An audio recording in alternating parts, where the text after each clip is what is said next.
O femeie chirurg a plimbat un vagabond tăcut prin ploaie și l-a găzduit peste noapte. Dar când a venit la serviciu a doua zi dimineață, a văzut ceva care a oprit-o în loc. 2 dimineața. Pe coridoarele lungi ale secției de chirurgie domnea o liniște aproape tangibilă. Acea liniște care copleșește spitalul doar după ore întregi de luptă extenuantă pentru o viață străină. Undeva în depărtare, în frigider vechi, zumzeia monoton în postul de asistente medicale. Sporadic, se auzea bipăitul surd al instrumentelor din sălile de terapie intensivă. Elen Savidi a părăsit sala preoperatorie încet, greoi, sprijinindu-se cu umărul de tocul ușii. I se părea că nu merge pe linoleumul dur, ci își târăște picioarele cu o enormă dificultate. 18 ore lângă masa de operație. 18 ore de concentrare absolută, fără cel mai mic drept de a greși, fără să-și ia ochii de la ea, fără o înghițitură de apă. 18 ore cu un singur gând bătându-i tâmplele.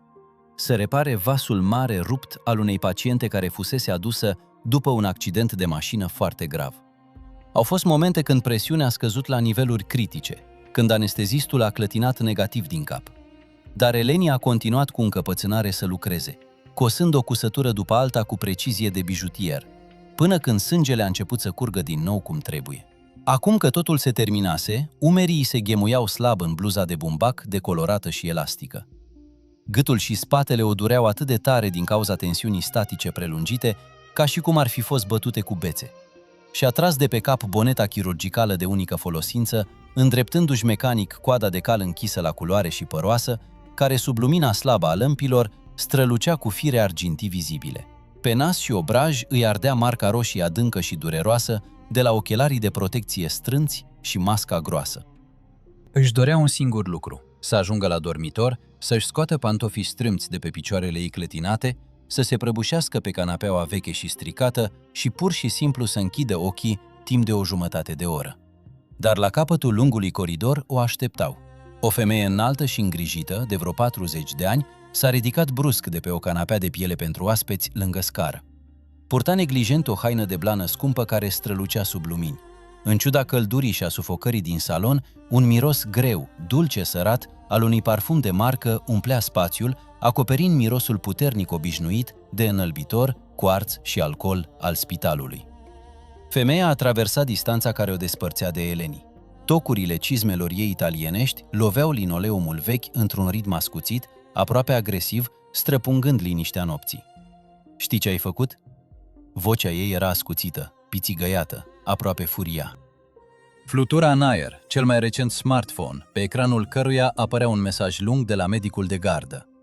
Soțul meu e un om important, are o afacere, are prestigiu, iar tu l-ai aruncat la resuscitare generală ca pe un vagabond. L-am văzut cum este trecut pe coridor. L-ai slăbit. Cusătura aceea arată ca un vierme contorsionat și dezgustător. S-a oprit. Stătea la 1 metru distanță de femeia furioasă și o privea cu ochii înroșiți de efortul îndelungat și de lipsa somnului. În mintea chirurgului, cardiotocograful din sala de operație încă zumzăia monoton ca un metronom. Brațele ei, coborâte slab de-a lungul corpului, tremurau ușor din cauza furtunii de adrenalină. Plătind taxe uriașe ca oamenii indiferenți să nu ne mutileze în acest azil dărăpânat, soția pacientului a continuat să atace, scurtând distanța. Degetele ei manicurate cu inele mari cu diamante erau strânse în pumni. Voi ajunge la Ministerul Sănătății, voi aduce avocați. Vă voi face să vă pierdeți licența de a practica de rușine și veți mătura poderele în parcările subterane în loc să tăiați oameni. Veți plăti pentru asta. Ați auzit? Eleni a ascultat acest flux de furie și nici măcar nu a clipit. În interiorul ei nu exista nici indignare, nici încercare de autoapărare, nici furie opusă. Era doar un gol surd, negru, epuizant.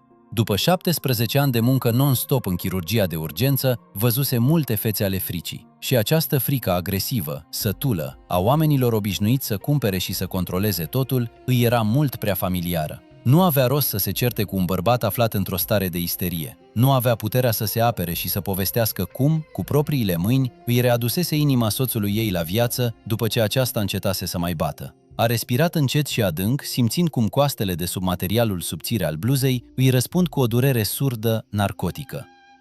Soțul dumneavoastră a pierdut aproape 2 litri de sânge înainte să-l aduc aici. Vocea Elenii era foarte liniștită, calmă, dar în această liniște era o greutate atât de mare încât doamna a tăcut o clipă, ca și cum s-ar fi împiedicat de un zid invizibil. Un vas mare s-a rupt în două locuri. Am făcut tot ce era posibil și imposibil. Acum starea lui este stabilă, parametrii sunt în limite normale. Va trăi. Helen și-a ridicat capul și s-a uitat direct în ochii agitați și furioși ai femeii, fără să-și ferească privirea obosită. Și copcile. Copcile se vor vindeca în timp. Noapte bună. Nu a așteptat niciun răspuns. Pur și simplu l-a ocolit pe vizitatorul nemișcat și s-a îndreptat încet spre scările care duceau la vestiare. Câteva cuvinte furioase, jignitoare, îi erau încă aruncate în spate, amenințări cu procese și inspecții, dar Eleni nu le mai putea distinge. Pur și simplu a oprit sunetul lumii exterioare, lăsând în conștiință doar ritmul lin al pașilor ei grei pe treptele de beton. Pe drum a fost întâmpinată de frigul amar și glacial de noiembrie din Salonic. De îndată ce a împins ușa grea exterioară a spitalului, un vânt rece și puternic a lovit-o puternic în față, făcând-o să închidă ochii. A început o adevărată furtună de toamnă. Frunzele ofilite care se transformaseră într-o pastă murdară și alunecoasă în timpul zilei s-au lipit rău de tălpile pantofilor ei de toamnă. Eleni, înfășurându-și mai strâns gulerul vechi și demodată haine de lână, se apropie de mașinuța ei care stătea singuratică la marginea parcării de servis. Degetele ei, întărite de spălarea constantă cu antiseptice agresive, înghețaseră în vânt și nu se mai supuneau deloc. Încercă de mai multe ori în zadar să pună cheia în broască, scăpând-o. În cele din urmă, broasca cedă cu un clic ușor, iar Eleni se așeză pe bancheta înghețată și tare a mașinii. Portiera se închise, izolând-o de vântul ajutător. În loc să pornească imediat motorul și să aprinde căldura salvatoare, chirurgul și-a pus pur și simplu mâinile pe volanul de plastic înghețat. Apoi, încet și slab, și-a sprijinit capul greu pe ele. În întunericul cabinei, unde nici colegii, nici superiorii, nici pacienții nu o puteau vedea, anii ei de răbdare s-au crăpat. La început a fost doar o inspirație convulsivă, fragmentată, apoi umerii au început să-i tremure ușor. Eleni plângea în liniște, mușcându-și propriile buze până când o durea să nu scoată niciun sunet. Nu erau lacrimi de autocompătimire, erau lacrimi de epuizare fizică absolută, amară, furioasă, neputincioasă și copleșitoare de singurătate. În fața ochilor ei, amestecat cu sunetul monoton al ploii care bătea pe acoperișul metalic al mașinii, chipul fostului ei soț, Mihalis, se ridică. Cu exact 2 ani înainte, el stătuse pe holul micului lor apartament, strângându-și în grabă geaca. Privea cu o tristețe hidoasă, plină de cruste. O valiză stătea pregătită lângă el. "Nu ești femeie, Eleni, ești un fel de robot," a spus el apoi, ascunzându-și ochii și îndreptându-și nervos eșarfa. "Nu știi să trăiești normal. Trăiești doar în munca ta, în nenorocitele tale operații. Miroși mereu a oboseală, medicamente și înălbitor. Ai uitat să zâmbești, nu mai pot suporta. Vreau o familie normală. Eleni, iartă-mă." Cu o mișcare dură, aproape aspră, a șters acele cuvinte umilitoare din memorie, împreună cu lacrimile care îi se rostogoleau pe obrajii înghețați. Și-a trecut cu forța palmele peste față, împrăștiind umezeala sărată. "Destul," își spuse ea cu voce tare. Vocea-i tremura trădător în cabina goală și întunecată. "De ce tolerezi toate astea? De dragul cui? Cine beneficiază din moment ce în cele din urmă tu ești întotdeauna de vină?" Nu a răspuns nimeni. În spatele geamului se auzea doar ploaia indiferentă și neobosită. Eleni a întors hotărât cheia în contact. Motorul vechi a strănutat, a bubuit nemulțumit pe măsură ce se încălzea, iar mașina a ieșit încet din parcarea spitalului pe străzile pustii ale orașului nocturn. Încălzitorul mașinii funcționa prost, suflând doar aer călduț care nu putea încălzi în niciun fel picioarele înghețate și zumzăitoare. Drumul spre casă se întindea de-a lungul unui drum de țară lung și neiluminat. Felinarele de aici se stinseseră de mult din cauza unui fir rupt, iar lumina slabă a farurilor mașinii despărțea de întunericul dens doar o fâșie îngustă de asfalt ud și lucios până la licărirea liniei albe. Ploaia torențială se intensifica într-un adevărat zid de apă. Picături groase loveau parbrizul cu atâta forță ca și cum cineva ar fi aruncat cu pumnii de pietricele mici. Ștergătoarele vechi scârțâiau insistent pe geam, abia făcând față torenților năvălitori. Sunetul lor lin, hipnotic, legăna creierul deconectat de oboseală, cerând somn. Și Eleni, cu toată puterea, strânse volanul cu degetele albe ca să nu închidă ochii la viteza periculoasă. Deodată, din vălul gros și cenușiu al ploii, direct în raza galbenă de lumina felinarelor, a apărut o siluetă. S-a întâmplat atât de repede, încât creierul obosit nu a înțeles imediat imaginea. O figură masculină mare, fără umbrelă de protecție, într-o jachetă închisă la culoare, îmbibată cu apă, plină de noroi. Bărbatul nu mergea, ci se plimba, potignindu-se ciudat, cu capul aplecat neobișnuit de mult spre piept, ca și cum ar fi fost ținut în poziție verticală doar de o forță necunoscută și încăpățânată a inerției. O rafală proaspătă de vânt l-a lovit în spate. A făcut un pas strâmb și nesigur și s-a rostogolit pe trotuar, direct sub roțile mașinii care venea din sens opus. Eleni a frânat brusc. Un scârțâit ascuțit și neplăcut de anvelope rupte a întrerupt sunetul ploii. Mașina a derapat imediat pe drumul alunecos făcut din apă. Partea din spate a virat periculos spre dreapta, spre șanț. Eleni s-a cadat cu reflexe clare, a întors volanul îndreptând mașina. Mașina a usturat cu botul și s-a oprit la o jumătate de metru de bărbatul nemișcat. Motorul a tresărit și s-a oprit. O tăcere asurzitoare și apăsătoare se așternu peste mica cabană, întreruptă doar de pocnetul puternic al ploii pe acoperiș. Eleni respira greu și șuiera. Simțim cum transpirația rece și lipicioasă îi se prelingea pe spate sub haina de lână. Inima îi bătea cu putere undeva în gât. Ea a ridicat privirea. Bărbatul nu sărise înapoi. Nici măcar nu încercase să se acopere cu mâinile. Doar și-a întors încet capul spre luminile orbitoare ale mașinii ei. Fața lui era complet imposibil de distins din cauza șuvoaielor groase de apă și a părului închis la culoare, lipit de frunte. Instinctul de autoconservare îi striga cu disperare Eleni. Pornește motorul și pleacă imediat. Noapte, sărbătoare națională, pădure în jur. Ar putea fi nebun, beat sau periculos. Ascultătoare a întins mâna după demaror, dar ochii și mâinile chirurgului, obișnuite de ani de zile să evalueze starea critică a unei persoane în fracțiuni de secundă, adunaseră deja informații importante. Bărbatul din fața ei nu era pur și simplu beat. Această postură, acest cap plecat și neobișnuit, împleticirea stranie, lipsa completă de reacție la pericolul care aproape îl măturase, toate acestea la un loc, formau o imagine pe care creierul antrenat o recunoscuse imediat și declanșase o alertă roșie. Hipotermie, posibilă comoție cerebrală sau traumatism craniocerebral. Șoc. Eleni și-a desfăcut imediat centura de siguranță și a deschis portiera în ploaia torențială. Aerul înghețat a lovit-o ca un zid. În cele 2 secunde cât i-a luat să iasă din mașină și să se apropie de bărbat, haina îi se îmbibase cu apă de ploaie și îi se lipise greu de umeri. "Te aud, ești bine?" Voce pe tonul potrivit, calmă, dar clar orientatoare. Același ton ca cel pe care îl folosea în situații de urgență. "Mă vezi? Poți vorbi?" Bărbatul își ridică încet capul greu. Lumina farurilor mașinii îi lumina în sfârșit fața. Cam 45 de ani, poate 50, păr gri și dezlipit de o frunte lată, gene negre, groase și late, trăsături dure, masive, sculptate de soare și vreme, parcă de un sculptor. O vânătaie întunecată pe tâmpla stângă, proaspătă, încă umflată în ochi. Maxilarul, acoperit de o barbă rară și închisă la culoare, avea culoarea cenușie tipică hipotermiei. Buzele erau de un albastru viu, parcă imprimate de fum. Ochii, gri, foarte deschiși la culoare, o priveau pe Helen cu o expresie pe care nu și-o putea da seama dacă era disperare, surpriză sau pur și simplu observația încetoșată a unui creier care funcționa deja la limită. Da," spuse el cu o voce spartă și răgușită, greacă, clară, cu o tentă dialectală locală. "Unde sunt?" Această întrebare a confirmat ce era mai rău, dezorientare. După o lovitură la cap sau hipotermie extrem de severă, și evident le avea pe amândouă, ești pe drumul național din afara Salonicului, la 10 km de următoarea așezare, spuse Eleni pe același ton calm și clar, în timp ce, cu o mișcare rapidă și profesională, îl apucă de încheietura mâinii ca să-i simtă pulsul. Încheietura mâinii era atât de rece, încât atingerea îi ardea degetele ca zăpada. Pulsul era acolo, dar slab și neregulat. "Cum te cheamă?" "Thanasis," mormăi bărbatul împiedicându-se din nou. Helen l-a apucat imediat de braț, împiedicându-l să cadă. "Thanasis, ascultă-mă. Sunt doctor. Ai nevoie imediat de încălzire. Te pun în mașina mea. Poți merge?" Bărbatul făcu un efort. Piciorul îi se îndoi imediat.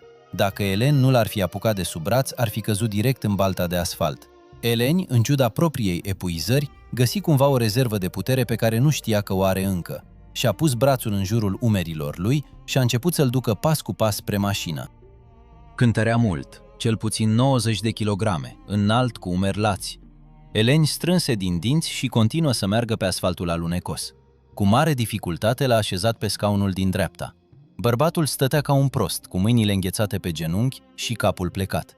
Eleni a legat centura de siguranță, a alergat lângă ea, a pornit motorul și a dat încălzirea la maxim, deși aparatul nenorocit a răspuns cu aerul cald și călduț obișnuit. Tanasis, ce s-a întâmplat? Cum ai ajuns aici? Tăcere, respirație grea, neregulată. Mașina, spuse el în cele din urmă. A ieșit de pe șosea, acolo, în șanț, nu știu, de când. Eleni a aruncat o privire rapidă în întunericul din șanțul din stânga și, într-adevăr, la lumina farurilor a putut distinge silueta întunecată a unei mașini răsturnate pe jumătate în apă. O abandonase cu câteva ore înainte și de atunci mergea prin ploaie, dezorientat de lovitura primită la cap. Erai singur în mașină? Da. A trebuit să-l ducă la spital. Dar spitalul era la 10 km în spate, în direcția din care venea ea. Și Eleni a evaluat rapid situația. Hipotermia era severă, dar nu-i punea încă viața în pericol. La nivelul extremităților, nu la nivelul trunchiului. Pulsul era slab, dar regulat. Nu exista sângerări externe. Vânătaia de pe tâmple era îngrijorătoare, dar conștiința era prezentă. Prima nevoie era încălzirea. Casa ei era la 3 km în față. Te duc acasă să te încălzești, să te examinezi cum trebuie, spuse el răspicat. Apoi ne vom hotărâ asupra unui spital, bine? Tanasis nu a răspuns. Capul i-a alunecat pe geam, dar ochii îi erau deschiși. Casa Helenei era un apartament vechi la etajul 2 al unui bloc de apartamente din anii 70, cu pereți groși care țineau bine căldura la distanță și ferestre care scârțâiau un vânt. Nu era mare, nu era luxoasă. Un hol îngust, un living cu o bibliotecă veche plină de manuale și romane medicale, o bucătărie cu o masă pentru doi, unde un loc era mereu liber, și un dormitor mic. Pe peretele de lângă intrare atârna o fotografie veche, decolorată, de la ceremonia de învestire, tânăra Helen, în uniformă, cu un zâmbet care acum părea să aparțină altcuiva. Eleni l-a ajutat pe Tanasis să urce scările, lăsând în urmă o dâră de apă și noroi pe treptele de marmură. L-a așezat pe canapeaua din sufragerie, i-a înfășurat imediat umerii cu singura pătură groasă pe care a găsit-o în dulap și s-a dus la bucătărie. A pus apă la fiert. A bâșbâit mecanic prin dulapuri, căutând mușețel sau orice altceva cald. A găsit un mic ceainic cu cimbru sălbatic pe care îl trimisese mama ei din Tesalia. L-a pus la fiert. S-a întors în sufragerie, unde Tanasis se îndreptase ușor în pătură, privind vag pereții. Eleni se așeză în fața lui pe scăunelul mic și începu să-l examineze sistematic cu tot ce avea la îndemână acasă. Îi monitoriză pupilele cu lentila telefonului mobil. Îi verifică din nou pulsul. Palpă cu atenție tâmpla cu vânătaie. Tanasis strânse din dinți, dar nu scoase niciun sunet. Craniul părea imobil. Amețeli? Greață? Vedere dublă? A întrebat ea pe tonul ei profesional. Un pic amețit, în rest e în regulă. Dureri de gât sau de coloană vertebrală? Uite, a spus el, arătând spre umărul stâng. Se pare că centura de siguranță îl ținuse în timpul virajului, dar îl trăsese violent. Vânătaie. Nu o fractură, își spuse Eleni, pipăindu-i cu atenție clavicula. Se duse și aduse cimbru sălbatic cald, turnă 2 linguri de miere din borcanul din dulap și întinse ceașca. Bea încet. Tanasis luă ceașca și mâinile lui înghețate se încălziră imediat în porțelanul cald. Bău încet, cu ochii închiși, ca și cum ar fi fost prețios. În lumina sufrageriei, Eleni îl văzu mai bine. Era un bărbat puternic, muncitor, cu mâinile pline de bătături. Hainele lui, deși ruinate de ploaie, erau curate, bine alese. Nu un vagabond, nu un tâlhar. Un om simplu pe care ploaia, noaptea și nenorocirea îl aduseseră în mijlocul străzii. Ce făceai pe șoseaua asta națională la ora asta?" a întrebat Eleni, întreptându-se pe scaun. Mă întorceam din Veria, client. O rafară de vânt a lovit mașina chiar la curbă. Am ieșit, nu am văzut nimic. Ai avut telefonul mobil la tine? Și-a căutat prin buzunare. A găsit un smartphone cu ecranul spart, complet mort din cauza apei. Nu știe nimeni unde ești? Tanasis și-a coborât privirea pentru o clipă. Nimeni nu ar trebui să-și facă griji, spuse el încet. Acest răspuns a plutit ceva în aerul tăcerii goale a camerei. Eleni nu a mai întrebat nimic. S-a ridicat, s-a dus la bucătărie și a început să le pregătească ceva de mâncare. Avea ouă, brânză și jumătate de pâine în frigider. A făcut o omletă rapidă, a tăiat niște pâine și a adus cele 2 farfurii la măsuța de cafea. În sfârșit, scaunul gol din bucătărie a avut pe cineva în fața lui. Au mâncat în tăcere. Thanasis, după ce s-a încălzit și a mâncat, a început să-și recapete culoarea în obraj. Pulsul i s-a stabilizat, amețeala s-a diminuat, pupilele îi arătau normal. Era în siguranță, cel puțin deocamdată. "O să dormi aici în noaptea asta," a spus Helen ca și cum ar fi anunțat o recomandare medicală. "Canapeaua e confortabilă. Trebuie să te trezești de 2 ori pe noapte ca să-ți verifici starea de conștiință. E necesar din cauza loviturii la cap." Thanasis s-a uitat la ea. Era ceva în privirea lui, o surpriză liniștită, profundă, ca a unui om care nu este obișnuit să fie remarcat. "Mulțumesc," a spus el simplu. "Necesitate profesională," spuse Helen, dar pentru o fracțiune de secundă, ceva de pe fața ei se îmblânzi. S-a dus la baie, a scos niște haine uscate de la fostul ei iubit Mihalis, care se aflau încă într-un colț al dulapului, nu avusese niciodată puterea să le arunce, un tricou, o pereche de pantaloni largi. Le-a lăsat împăturite pe canapea fără să spună nimic și s-a dus în dormitorul ei. S-a întins îmbrăcată, cu pantofii încă în picioare. Își pusese telefonul pe 2 alarme, 3:30 și 5:30. În câteva secunde a adormit. Prima alarmă a sunat. Eleni s-a ridicat ca și cum ar fi fost trasă de o frânghie. S-a dus în sufragerie, l-a examinat pe Thanasis cu lanterna, pupilele normale, răspunsul corect, s-a trezit ușor. S-a întors în pat, a adormit din nou. La fel și la 5:30. La 7:45 a sunat alarma oficială pentru serviciu. Eleni s-a ridicat, a făcut cafea, a făcut un duș, s-a îmbrăcat. Thanasis încă dormea dus pe canapea. Respirația lui era armonioasă. Înainte să plece, i-a scris numărul de telefon mobil pe o foaie de hârtie și l-a lăsat pe masă lângă al lui. A mai scris: "Dacă simți amețel sau greață, sună imediat. Cafeaua este în ibric, pâinea este pe blatul de bucătărie. Va trebui să aranjez o platformă pentru mașină." S-a gândit o clipă și a adăugat: "Bună dimineața." A ajuns la spital cu 5 minute mai târziu decât de obicei. Pe hol a fost întâmpinată de asistenta Maria, în vârstă de 30 de ani, cu sprânceana aceea veșnică care se ridica mereu sus când ceva nu era normal. "Te caută," spuse el încet. "Directorul și soția acelui pacient de ieri." Helen s-a oprit. "Unde este?" "În biroul directorului. Cineva în costum a venit cu ea. Un avocat, spunem noi." Helen a respirat adânc. Și-a ridicat ușor umerii, îndreptându-și spatele. Simțea cum ceva se strânge în interiorul ei. Nu frică, ci o hotărâre veche, obosită. Aceeași hotărâre care îi ținuse mâinile nemișcate timp de 18 ore, deasupra unei vaze deschise și crăpate. "Bine," a spus el, și s-a îndreptat spre coridor. A bătut și a deschis ușa biroului fără să aștepte un răspuns. Directorul, dr. Papadopoulos, un bărbat corpulent cu părul gri, care învățase de mult să navigheze pe apele administrative cu calmul unui bătrân capitan de navă, stătea în spatele biroului mare cu o față neutră și inexplicabilă. Femeia în haină de blană, astăzi era bleu marin, la fel de scumpă, stătea încordată pe scaunul vizitatorului cu genunchii încleștați. Lângă ea, un tânăr într-un costum gri avea mai multe hârtii deschise în fața lui. Dar în cameră mai era un al 4-lea bărbat. La celălalt capăt, lângă fereastră, cu mâinile în buzunare, mergea cu un mers destul de stângaci, dar stătea în picioare. Purta o cămașă albastră proaspăt călcată, pe care, evident, o adusese soția lui. Palid, cu un bandaj la tâmplă de la camera de gardă, unde fusese consultat în dimineața aceea de vreme. Dar ochii îi erau treji, deschiși, limpezi. Pacientul, soțul, s-a întors și a văzut-o. Și soția, avocatul, directorul, toți s-au uitat la bărbat în acel moment, pentru că acesta s-a ridicat în picioare. Avea în jur de 55 de ani, era corpulent, cu aceleași trăsături arogante pe care Helen și le imaginase pe soția lui, dar chipul pe care l-avea acum nu se potrivea cu acea imagine. Era chipul unui bărbat care căzuse în adâncuri necunoscute de slăbiciune și care încă era acolo. A mers încet spre Eleni, s-a oprit în fața ei. În această cameră cu mâinile deschise, în timp ce hârtiile avocatului se opriseră din suflat, umbrela grea italiană a femeii încetase să mai bată nervos pe podea, bărbatul a făcut ceva la care nimeni din cameră nu se aștepta și a plecat capul.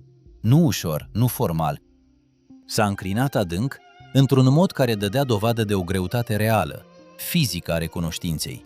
Un mod care îi costă pe oameni ca el mai mult decât orice sumă de bani. "Doamnă Savidis," spuse el cu o voce gravă, răgușită de oboseala postoperatorie.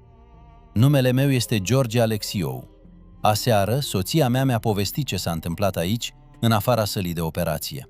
Ce ți-a spus? Cum ți-a vorbit? S-a oprit, a înghițit în sec cu greu. În această dimineață, înainte să vin aici, am aflat de la doctori exact ce s-a întâmplat în sala de operație.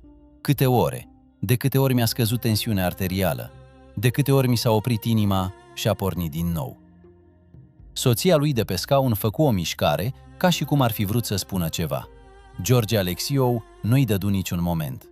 Eleni, scuze, doamnă Savidi, a făcut ceea ce nu a făcut pentru că îi plătim impozitele, nu pentru că am o afacere, nu pentru că avem prestigiu. A făcut-o pentru că ea este motivul pentru care există această profesie. Pentru că ea este doctorița pe care aș vrea să o am alături, dacă mă voi mai afla vreodată într-o astfel de situație. Eleni nu a vorbit.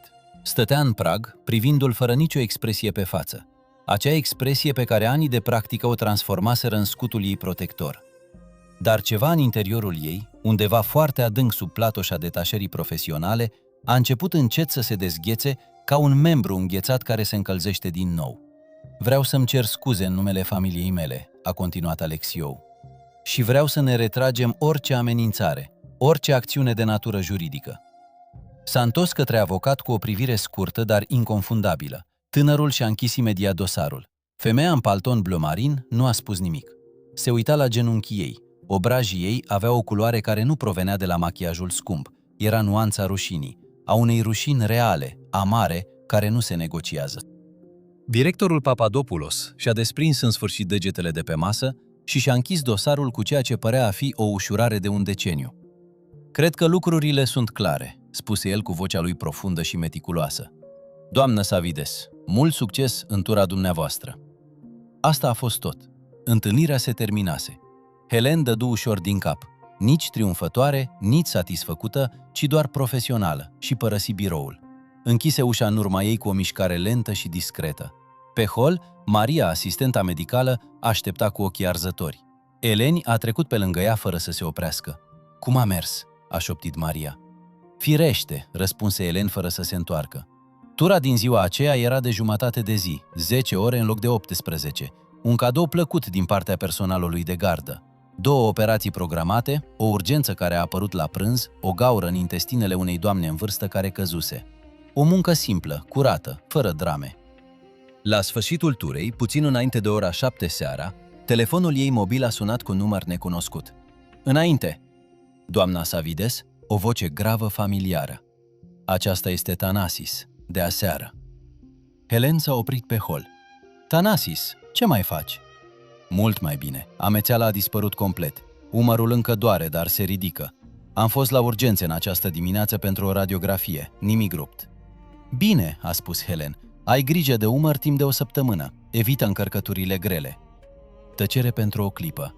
Doamnă Savides, voiam să vă spun ceva. Când m-am trezit în această dimineață pe canapeaua dumneavoastră și am văzut hârtia aceea cu cafeaua, pâinea și biletul despre Macara, știți, nu mi-amintesc când a fost ultima dată când cineva s-a gândit la astfel de detalii pentru mine, fără să aștepte nimic în schimb. Elen nu răspunse imediat. Dincolo de fereastra coridorului, salonicul era cufundat în primul întuneric adevărat de iarnă. Luminile din ferestrele clădirilor de vis-a-vis erau aprinse una câte una ca niște stele. Obicei profesional, spuse în cele din urmă Eleni.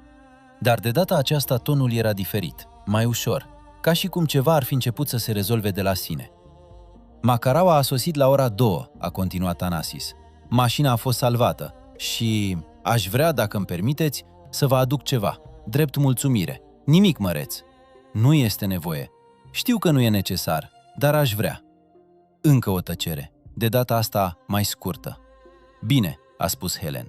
A închis telefonul, a continuat să meargă pe hol. Pantofii lui scoteau același sunet obișnuit pe linoleum, aceiași pereți, aceiași lumini, același miros de antiseptice și produse de curățare. Dar ceva era diferit. Elen nu-i putea da un nume imediat. Era un sentiment atât de uitat încât i-au trebuit câțiva pași în plus ca să-l recunoască. Ca un cântec vechi pe care l-auzi brusc după ani și nu știi de unde îl știi, dar îl știi. Era ceva ce semăna cu speranța.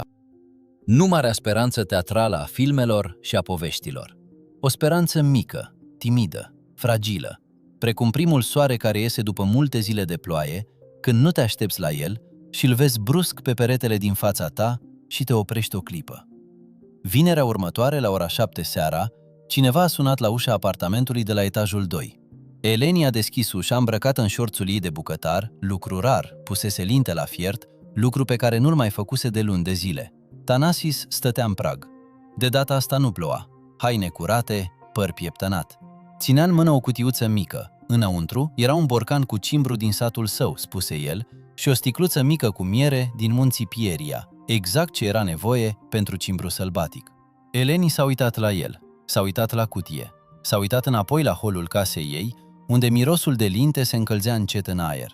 Mănânci? A întrebat el. Thanasis a spus nu. Lintea e pentru 2, a spus Eleni, și a deschis ușa mai larg. Locul din fața mesei din bucătărie Era ocupat pentru a doua oară într-o săptămână. De data aceasta fără furtună, fără o urgență, fără un motiv de serviciu. Doar 2 oameni cu linte, cimbru sălbatic și miere de la munte. Și pentru prima dată după mult timp, Eleni Savidi nu s-a mai gândit la următoarea operație, nici la Mihalis, nici la femeia obosită din oglindă. El credea doar că lintea ieșise foarte bună în seara asta și a zâmbit. Era un zâmbet care a început încet, ca și cum ar fi testat mai întâi dacă mușchiul se uzase din cauza nefolosirii. O mică curbă asimetrică într-un colț al gurii, nu zâmbetul formal și controlat pe care îl folosea cu pacienții și colegii, ci altceva, ceva care nu mai primise un nume de mult timp. Thanasis a văzut, nu a comentat. A ridicat doar paharul cu apă și a luat o înghițitură, privind pe fereastră la luminile orașului care erau luminate în noapte. Așa a început, nu cu vreun gest grandios, romantic. Nu cu flori sau cu cine la lumina lumânărilor în restaurante. A început cu linte într-o seară de vineri, cu cimbru sălbatic și miere din munții Pieria, cu 2 oameni care încă nu se cunoșteau, dar care deja împărtășiseră ceva substanțial. O furtună, o noapte îmbrățișată de pericol, un act de grijă nesolicitat și nerăsplătit. Thanasis Mavridis era inginer mecanic. Avea un mic atelier în Stavroupoli. Nu doar repara mașini, spunea el, ci le reconstruia de la zero, modele vechi pe care nimeni nu le mai dorea. Ia un lucru ruginit și ponosit, spuse el cu o voce care nu era nici lăudăroasă, nici umilă, ci ceva între acestea, o descriere pură, și îl fac să funcționeze din nou, uneori mai bine decât a funcționat vreodată. Eleni l-a ascultat și a simțit ceva ciudat. Nu era obișnuită să audă oamenii vorbind despre munca lor în felul acesta, cu un fel de mândrie tăcută care nu avea nevoie de confirmare. În lumea spitalelor, oamenii fie se lăudau cu operațiile lor, fie se plângeau de sistem. Rare ori vorbea cineva despre munca sa ca și cum ar fi fost pur și simplu starea lor naturală, ca și cum i s-ar fi potrivit. Și-ți place? A întrebat el. Thanasis s-a uitat la ea cu o ușoară surpriză, ca și cum întrebarea ar fi fost evidentă, dar nimeni nu o pusese vreodată. Foarte mult, spuse el simplu. Acest mult plutea în aerul bucătăriei mici cu o gravitate pe măsura simplității sale.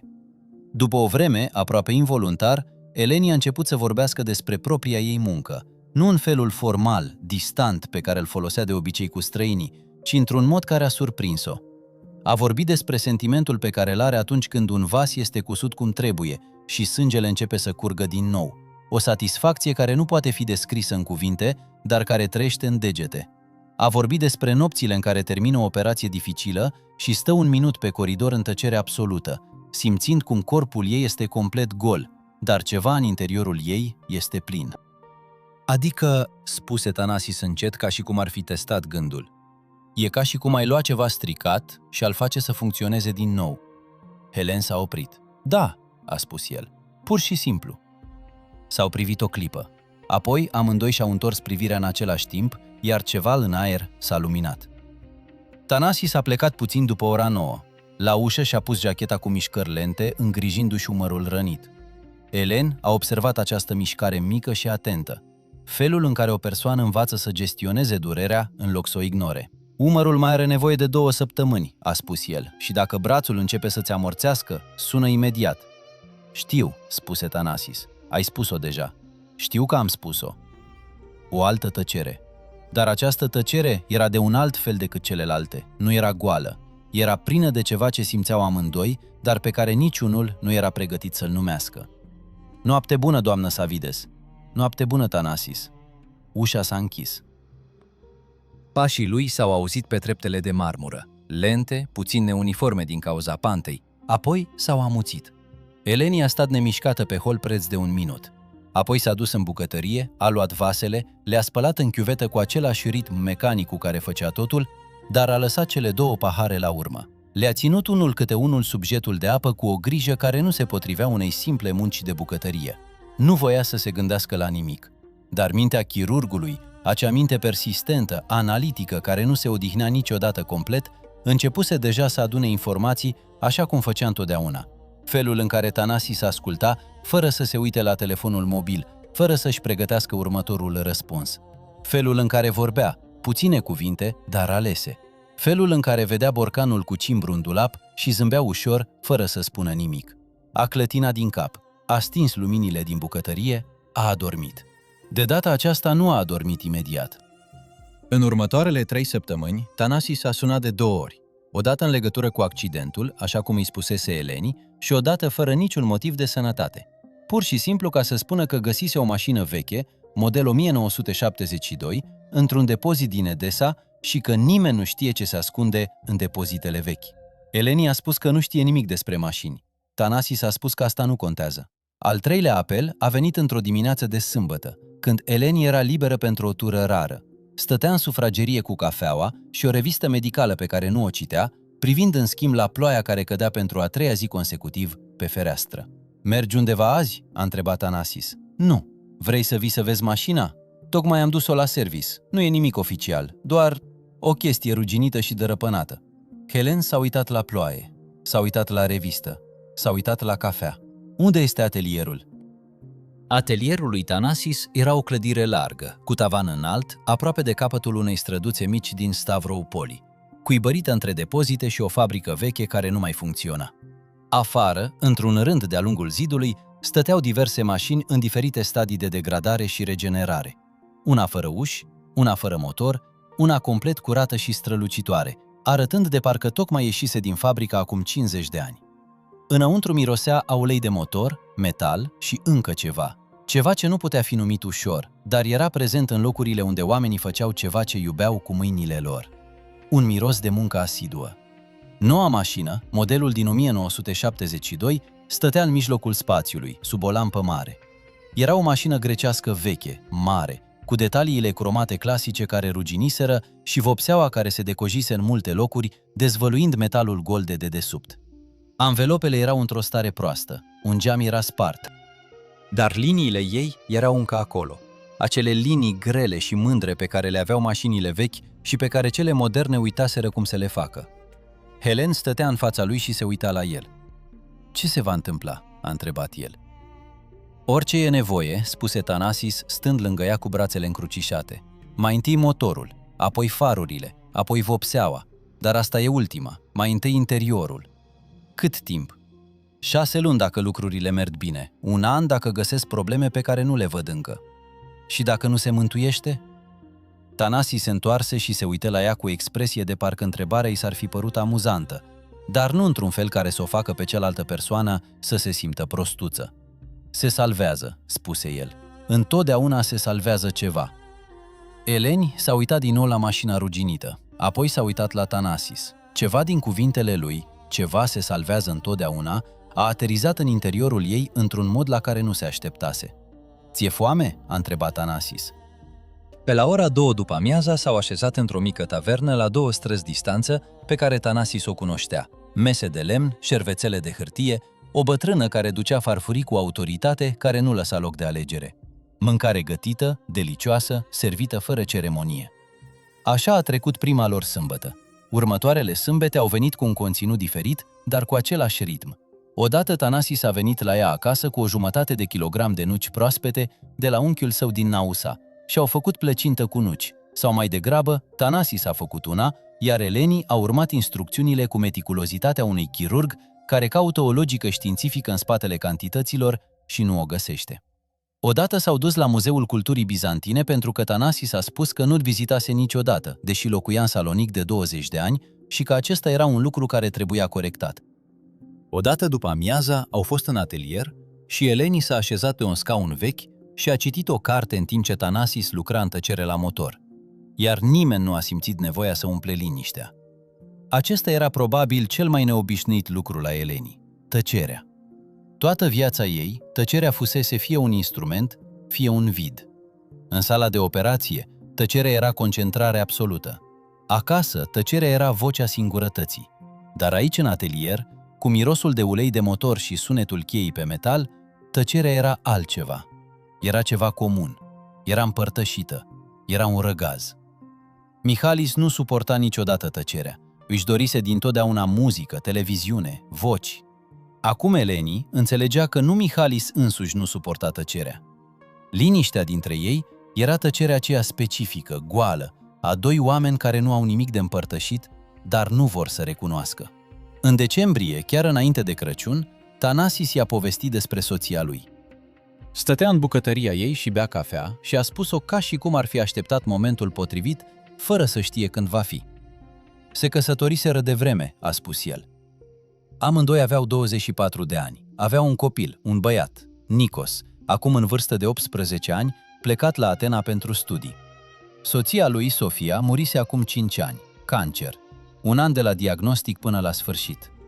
A fost prea repede, a spus Thanasis. Nu era o plângere, era o simplă observație, felul în care o persoană vorbește despre ceva cu care s-a împăcat, dar nu a uitat. Helen nu a spus, îmi pare rău. Știa cât de gol era acel mesaj după ani de zile în care l-auzise ca doctoriță. În schimb a spus, cum a fost? Și Thanasis a vorbit despre Sofia timp de o oră, despre râsul ei, despre felul în care organiza casa cu un detaliu care îl înnebunea atunci și de care acum îi era dor ca de un obiect pierdut pe care nu-l poți localiza, dar îi simți absența constant. Despre felul în care îl iubea pe Nikos, nu cu o angoasă maternă neliniștită, ci cu o certitudine profundă și liniștită că Nikos însuși îl va înțelege când va crește mare. Eleni a ascultat și nu și-a deschis ochii. A simțit ceva deschizându-se în interiorul ei, o senzație ca o fereastră veche care nu mai fusese deschisă de mult timp și care acum ceda cu rezistență, dar în cele din urmă ceda. Tu? A întrebat Thanasis mai târziu. Acea căsnicie care s-a sfârșit. Îți pare rău? Se gândi Helen. Nu-mi pare rău pentru el, a spus el în cele din urmă. Îmi pare rău pentru imaginea pe care am avut-o, pentru ceea ce credeam că se va întâmpla. E diferit. Da, a spus Thanasis, e foarte diferit. De Crăciun, Eleni s-a oferit voluntară, nu avea niciun motiv să nu o facă, se oferise voluntară să preia sărbătorile ani de zile pentru a le permite colegilor cu familii să le servească mesele. Era o decizie pe care o luase cândva, cu un simț al sacrificiului de sine și care de-a lungul anilor devenise un simplu obicei. Dar la ora 6, în ajun, după terminarea turei, a găsit o pungă mică în dulapul ei din vestiar. Înăuntru era un borcan mic cu miere, o bucată de cheesecake învelită în hârtie absorbantă și un bilet. Sărbători fericite! Nikos a venit din Atena. Spune că vrea să te întâlnească cândva. Joi. Eleni s-a uitat îndelung la ziar. Voia să te întâlnească. Asta însemna că Thanasis îi povestise despre ea. Asta însemna că era ceva suficient de important pentru a-i fi menționat unui fiu de 18 ani. Asta însemna că orice se întâmpla începea să prindă contur. A scos telefonul din torpedou, a deschis conversația cu Thanasis, a tastat. Mulțumesc, sărbători fericite, salutări lui Nikos. S-a gândit la asta, ultimul sunet a sunat și a scris în schimb, aș fi bucuros să-l întâlnesc. A trimis mesajul înainte să mai poată gândi. Și-a băgat telefonul în buzunar, a luat punga cu miere și cheesecake și a ieșit din vestiar pe holul puternic luminat al spitalului, unde tura de noapte de Crăciun era deja întoi. Noaptea precedentă a fost petrecută cu două urgențe, un accident de mașină pe Ignatia și un atac de cord la un bărbat în vârstă pe care rudele l-au adus târziu, foarte târziu, pentru că nu voiau să strice masa de Crăciun. Eleni s-a ocupat de ambele. Accidentul de mașină a fost norocos. Un tânăr cu clavicula ruptă și vânătăi ar fi fost bine. Bătrânul a fost mai dificil. Dr. Constantinu de la departamentul de cardiologie a preluat. Eleni a predat și a ieșit pe hol. La ora 3 dimineața, pe holul luminat, dar pustiu al casei parohiale, stătea în mica cantină de pe podea și mânca plăcinta cu brânza lui Thanasis cu o cafea fiartă în apă de la automat. Plăcinta cu brânză era rece și mototolită de la hârtie. Era cel mai bun lucru pe care îl mâncase în seara aceea. Când și-a pornit telefonul, a primit un mesaj de la Thanasis, trimis la 1:30. Bunătură, Nikos spune, drăguț, ai grijă de tine. Ai grijă, de la singular, forma mai directă. Prima dată nu a folosit pluralul de la nobilime cu ea. Eleni a stat un minut cu telefonul în mână, holbându-se la acele două cuvinte de pe ecran. Afară, la fereastră, salonicul dormea sub un cer fără stele. Undeva departe, în port, luminile navelor se reflectau în apa întunecată. El a scris: și tu. Și asta a fost tot. Mic, simplu, inevitabil. Ianuarie a venit cu frigul acela puternic pe care doar Salonic îl știe să-l înfrunte. Acel frig umed, pătrunzător, care nu este blocat de nicio haină și stă în oase zile întregi. Eleni era trează în mod regulat, opera, dormea puțin. Sâmbăta era Eleni și Thanasis, la atelier, la tavernă, uneori la plimbare prin Neaparalia, care era aproape goală iarna, cu valurile spărgându-se puternic de meterezele de beton și aerul mirosea a sare și frig. În timpul acestor plimbări vorbeau despre multe și despre nimic. Thanasis avea păreri despre orice, despre politică, despre muzică, despre motivul pentru care restaurantele grecești servesc întotdeauna pâine înainte să o ceri, dar niciodată apă la timp. Elen, care se obișnuise să se audă vorbind despre probleme medicale, descoperea încetul cu încetul că și ea avea păreri despre lucruri din afara spitalului, lucruri la care nu se gândise de mult timp pentru că nu avea cu cine să le discute. Într-o zi, în fața mării, Thanasis a spus: știi ce-mi place la tine? Helena a așteptat. Nu încerci să pari altfel decât ești. Nu exagerezi, nu te micșorezi. Ești exact ceea ce pari. Helen s-a uitat o vreme la valuri. Fostul meu obișnuia să-mi spună că sunt un robot, a spus el. Fostul tău iubit nu a văzut bine, a spus Thanasis, fără menajamente. Elen nu a răspuns imediat. A simțit cum i se desface ceva în gât, ca un nod de a cărui existență ai uitat-o, până când dintr-o dată a dispărut. Poate, spuse el în cele din urmă. În februarie, într-o seară de miercuri, Thanasis a venit la ea acasă fără să fie anunțat. A sunat la ușă la 8:30. Eleni tocmai se întorsese de la tură, încă purta halatul de spital, avea părul neîngrijit și avea cearcăne sub ochi din cauza epuizării. Ea a deschis ușa și s-a uitat la el. Știu că nu te-am avertizat, a spus Thanasis. Ținea o pungă de plastic în mână. Dar m-am dus la piață și am cumpărat caracatiță și m-am gândit... Intră, a spus Helen. Nu l-a lăsat să gătească singur. Au gătit împreună în bucătăria mică. Thanasis cu mișcările sigure, empirice, ale cuiva care a învățat să gătească din necesitate și a ajuns să iubească asta. Eleni cu aceeași precizie chirurgicală pe care o aplica în tot ceea ce făcea, tăind, măsurând, urmând instrucțiuni cu o meticulozitate pe care Thanasis o găsea deopotrivă amuzantă și îndrăgitoare. Nu trebuie să măsor uleiul de măsline cu lingura, a spus el râzând. Cum altfel? Cu ochiul. Ochiul nu este un instrument de măsurare repetabil.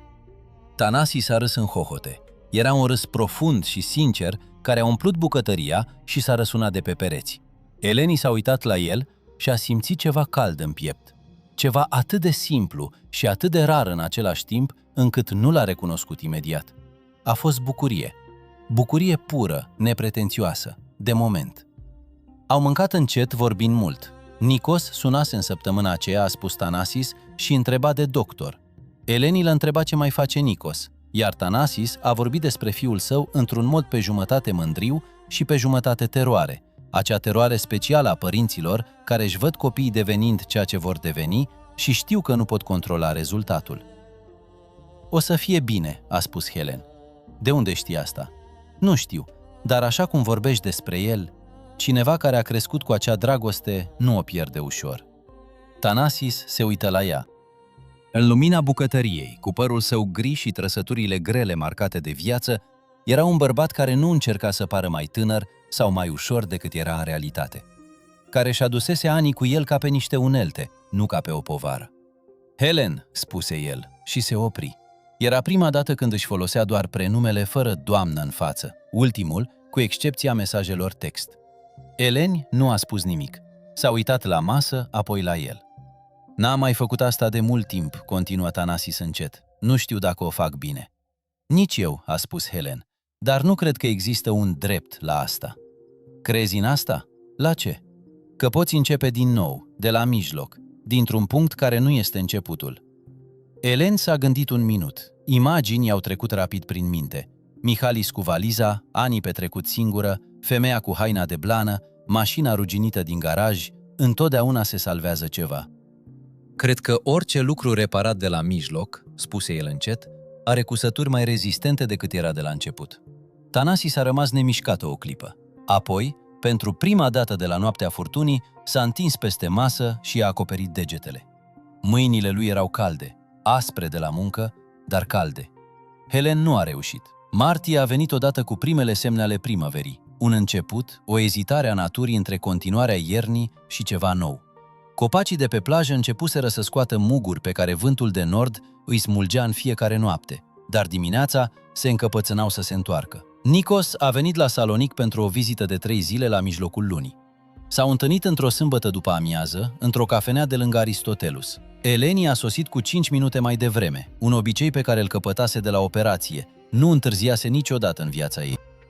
Nikos era înalt ca tatăl său, cu ochii mamei sale pe care Eleni nu-i mai văzuse niciodată, dar pe care îi recunoscuse imediat din felul în care Thanasis îl privea când îl vedea. 18 ani, stângaci, dar nu rece, cu acea curiozitate inteligentă a tinerilor care încă nu învățaseră să o ascundă. Tata mi-a povestit multe despre tine, a spus el direct, fără formalități. Și eu pentru tine, a spus Helen în același mod direct. Nikos a zâmbit, un zâmbet care era 100% Thanasis. Tata spune că i-ai salvat viața de 2 ori. Una a fost o obligație profesională, a spus Eleni, cealaltă a fost accidentală. Nu cred că a fost o coincidență, spuse Nikos încet, și se uită la tatăl său cu o privire care avea ceva mult mai matur decât cei 18 ani ai lui. Cele 3 zile au trecut repede. Au mers împreună în port, la piața din Castoria, la o masă în Modiano. Eleni a observat cum se schimba Thanasis în prezența fiului său, mai ușor, mai gălăgios, cu un râs diferit, mai tineresc, ca o versiune mai veche a lui însuși, care se scutura de praf pentru câteva zile. Când Nikos a plecat spre Atena, și-a îmbrățișat tatăl la gară. Apoi s-a întors spre Eleni și a ezitat o clipă. Apoi a îmbrățișat-o și pe ea, repede, ușor, ca și cum s-ar fi hotărât în ultimul moment. Uitați-vă unul la altul, a spus el, și s-a urcat în tren. Thanasis și Eleni au rămas pe peron până când trenul a dispărut după curbă. Apoi au ieșit în aerul rece al gării și au mers unul lângă altul fără să vorbească spre parcare. La jumătatea călătoriei, Thanasis a întins mâna și a luat-o de mână. Eleni nu și-a coborât privirea, nu a comentat. A continuat pur și simplu să meargă, mâna lui Thanasis strângând-o ușor pe a ei, și a simțit cum această mișcare simplă și silențioasă era ceva pentru care nu existau termeni medicali, niciun instrument de diagnostic, nici o metodă de evaluare. Era exact ceea ce era. În aprilie, vechea mașină din 1972 a pornit pentru prima dată în 20 de ani. Elen era acolo, stând pe vechiul ei scaun din atelier, cu o carte în mâini pe care nu o citea, ascultând munca lui Thanasis. Când motorul a pornit cu un sunet inițial sfâșietor, care s-a transformat într-un zumzet profund și lin, Thanasis a ieșit de sub capotă cu mâinile pătate și un zâmbet care era probabil cel mai sincer pe care Elen îl văzuse vreodată pe o față umană. Ascultă, a spus el. Helena asculta. Motorul bătea lin, constant, cu o stabilitate ritmică, aproape ca o cardiogramă. Ca o inimă, spuse el. Thanasis s-a uitat la ea. Exact ca o inimă, spuse el. Și în vechiul atelier din Stavropol, sub lampa lată cu miros de ulei de motor și sunetul unui motor care își recăpătase ritmul, 2 oameni care și ajunseseră fiecare la propriile puncte de ruptură au găsit în sfârșit ceva ce nu-i spuneau încă cu cuvântul cel mare, dar care era acolo, solid, real, cald. Ca un motor care a pornit după mult timp, ca o cusătură care ține. În mai, Salonic se deschise ca o carte veche închisă în grabă iarna, iar acum cineva o lua din nou cu grijă, întorcând încet paginile. Platanii de pe plajă își lăsau frunzele late și întunecate, cafenelele își așezau scaunele pe trotuare, golful termaic își schimba culoarea în fiecare zi, gri dimineața, albastru verzui la prânz, auriu după amiaza, când soarele apunea deasupra muntelui Olimp. Eleni observa asta. A început să observe lucruri pe care nu le mai văzuse de ani de zile, pentru că vezi doar ce ai spațiu să vezi, iar spațiul ei, de ani de zile, a fost umplut cu operații, gărzi, protocoale medicale și singurătatea dură și neobosită pe care nici măcar nu ți-o recunoști ție însuți. Acum era loc. Nu era vorba că munca se diminuase, ea era încă de gardă, opera târându-și picioarele pe coridoarele lungi ale departamentului după turele de noapte. Dar ceva se schimbase la marginea zilei. Acum erau lucruri pe care le aștepta cu nerăbdare. Mesajul lui Thanasis dimineața, sâmbăta, mirosul atelierului, taverna cu mesele ei de lemn și bătrâna care servea ca și cum ea ar fi fost cea care îi făcea favoarea. Într-o după-amiază de mai, după o tură care se terminase mai devreme decât se aștepta, unul dintre cadourile rare și neașteptate pe care serviciul de gardă le oferă fără avertisment, Eleni s-a trezit mergând singură pe New Beach. Nu plănuise plimbarea. Picioarele ei pur și simplu nu voiau să meargă direct în parcare. Stătea pe o bancă lângă apă, cu haina strâns legată, chiar dacă nu era frig, un obicei de iarnă de care încă nu renunțase. Privea spre golf. Doi copii alergau lângă apă, în timp ce o tânără îi urma încet, cu un zâmbet care nu era destinat nimănui altcuiva decât ei. Telefonul a sunat. "Unde ești?" a întrebat Thanasis. "La plajă, am terminat mai devreme." Scurtă tăcere. "Stai acolo, voi fi acolo în 20 de minute." Nu a venit în 20 de minute. A venit în 15, cu o cutie de carton de la o brutărie, covrigi din Salonic, încă calzi, mirosind a susan, și îi ținea cu ambele mâini ca și cum ar fi fost ceva prețios pe care nu ar fi trebuit să-l mototolească. S-a așezat lângă ea fără să spună nimic. A deschis cutia, a scos o chiflă, i-a dat-o, a luat una și pentru el. Așa că au stat timp de 25 de cenți, mâncând covrigei în aerul de plajă de mai, privind copiii cum alergau, navele la orizont, luminile orașului cum începeau să se aprindă pe măsură ce soarele apunea. "Thanasis?" a spus Eleni. "Da?" "Mulțumesc." "Pentru chifle?" "Și despre chifle." Thanasis se întoarse și se uită la ea. În lumina apusului, cu părul său gri arzând auriu, era un bărbat care nu ascundea nimic la față. Poate că asta o speriase la început, această lipsă de armură, această prezență imediată. "Helen," spuse el încet, "am 48 de ani, am pierdut mult. Am învățat să nu fac lucruri pe care nu vreau să le fac și să nu las nespuse lucrurile pe care vreau să le spun." S-a oprit. Marea bătea în liniște de armură. "Te iubesc. Nu știu dacă e devreme, târziu sau momentul potrivit. E pur și simplu adevărat și am vrut să știi asta." Eleni nu a spus nimic imediat. S-a uitat la chifla pe care o ținea în mână, apoi la mare, apoi la Thanasis. În interiorul ei, cu o claritate uimitoare, se întâmpla ceva ce nu putea diagnostica clinic, dar pe care îl recunoștea cu orice alt simț. O senzație ca și cum ți-ai fi ținut respirația mult timp, fără să-ți dai seama, și acum, în sfârșit, expiri. "Și eu," a spus el.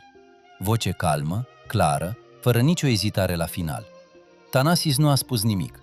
El și-a pus pur și simplu brațul în jurul umerilor ei, încet, fără grabă, ca și cum ar fi fost ceva ce avea deja dreptul să facă, dar ar fi vrut să facă cum trebuie.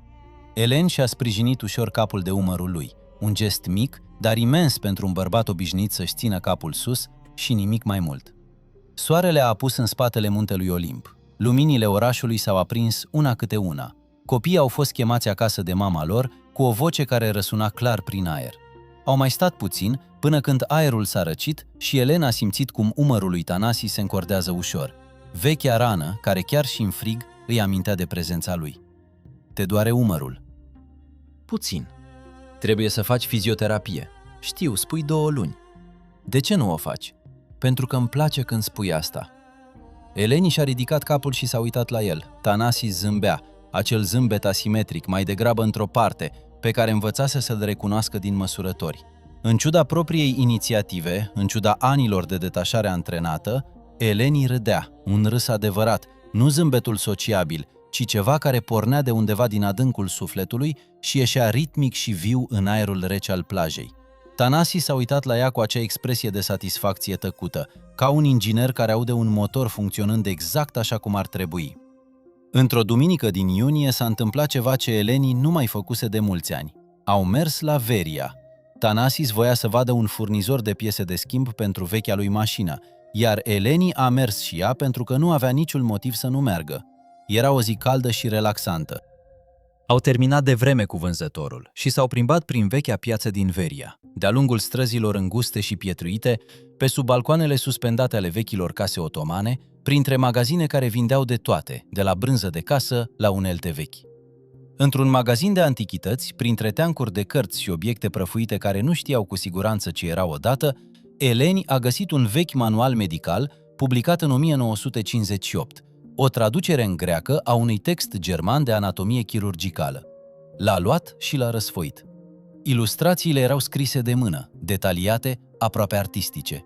Cât? L-a întrebat pe proprietar. Bătrânul s-a uitat la carte, ea s-a uitat. 5 euro. L-a cumpărat fără să se târguiască. Thanasis s-a uitat la el în timp ce plecau. De ce l-ai cumpărat? Nu mai este util. Nu cumpăr întotdeauna lucruri pentru că sunt utile, a spus Helen. Uneori cumpăr lucruri pentru că sunt frumoase. Thanasis se opri și o privi cu o ușoară expresie de surpriză. Nu te-am auzit niciodată spunând asta. Pentru că nu știam, a spus Helen, și a continuat să meargă.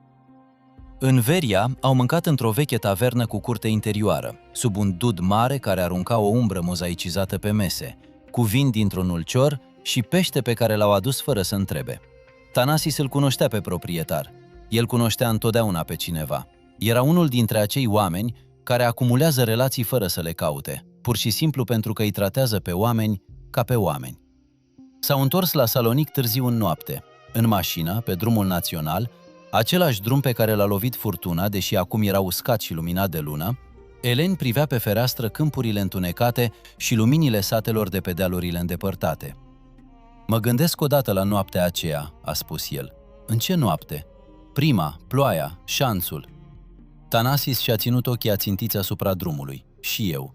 Dacă n-aș fi terminat tura mai devreme, dacă aș fi luat-o pe un alt drum. Dacă ploaia ar fi fost puțin mai puțin. Nimic din toate astea nu s-a întâmplat, spuse Thanasis încet. Știu, dar mă gândesc cât de ușor nu s-ar fi întâmplat nimic din ce s-a întâmplat. Tăcere. Motorul zumzăia lin.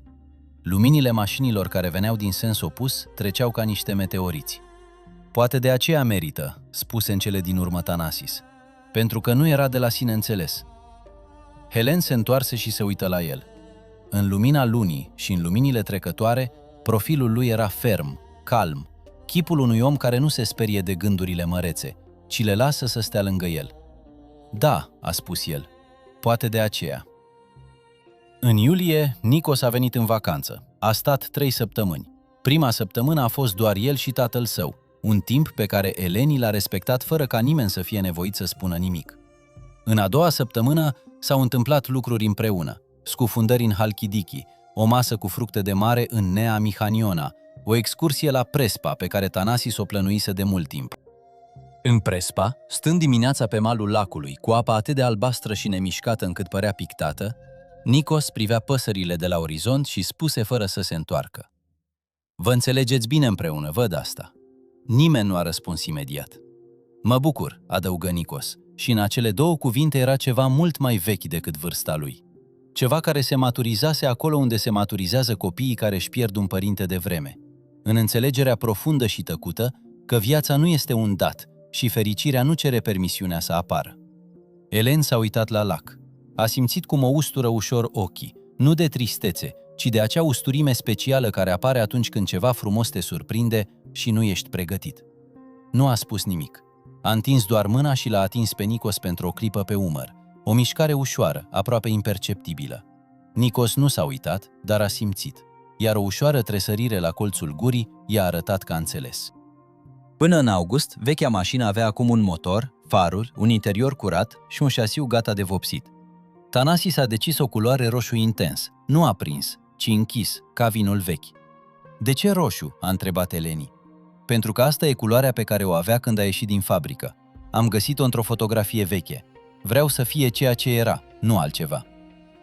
Helen s-a gândit la asta mult timp. Se aplică acest lucru și la oameni? Nu știu, spuse Thanasis. Oamenii cred că poți alege ce vei deveni, dar trebuie să știi mai întâi ce ai fost. Helen s-a uitat la mâinile ei, mâinile care cususeră vaze, care ținuseră în mână inimioare, care tremuraseră în mașina întunecată în noaptea furtunoasă. Știa ce era. Chirurg, epuizată, singură. O persoană care își iubea meseria atât de profund încât nimeni nu putea intra, dar știa și ce voia să facă. Și pentru prima dată după mult timp, aceste două lucruri nu păreau să se excludă reciproc. În septembrie, la prima aniversare a acelei nopți de furtună, deși nimeni nu a spus cu voce tare că era o aniversare, amândoi știau pur și simplu asta, Thanasis a pregătit mașina, roșu închis, strălucitor, cu detaliile colorate strălucind ca noi. Stătea în fața atelierului în soarele de toamnă și era incredibilă, nu pentru că era perfectă, ci pentru că era reală. Fiecare rând fusese lucrat manual, fiecare parte avea o poveste. Vrei să conduci?" a întrebat Thanasis. Nu știu cum se face cu mașini din astea. Te voi învăța." S-a urcat. Thanasis le-a dat instrucțiuni cu răbdare, cum să simtă ambreiajul, cum să asculte motorul, în loc să se uite doar la vitezometru. Eleni a urmat cu acea atenție meticuloasă pe care o aplica la tot ceea ce învăța. Mai întâi teoria, apoi aplicarea, apoi repetiția. În câteva minute, mergea pe strada laterală goală din fața garajului cu pași nesiguri, dar reali. Motorul urla sub mâinile ei, adânc, vioi, constant. Simți?" a întrebat Thanasis. Da, a spus Eleni, și nu vorbea doar despre motor.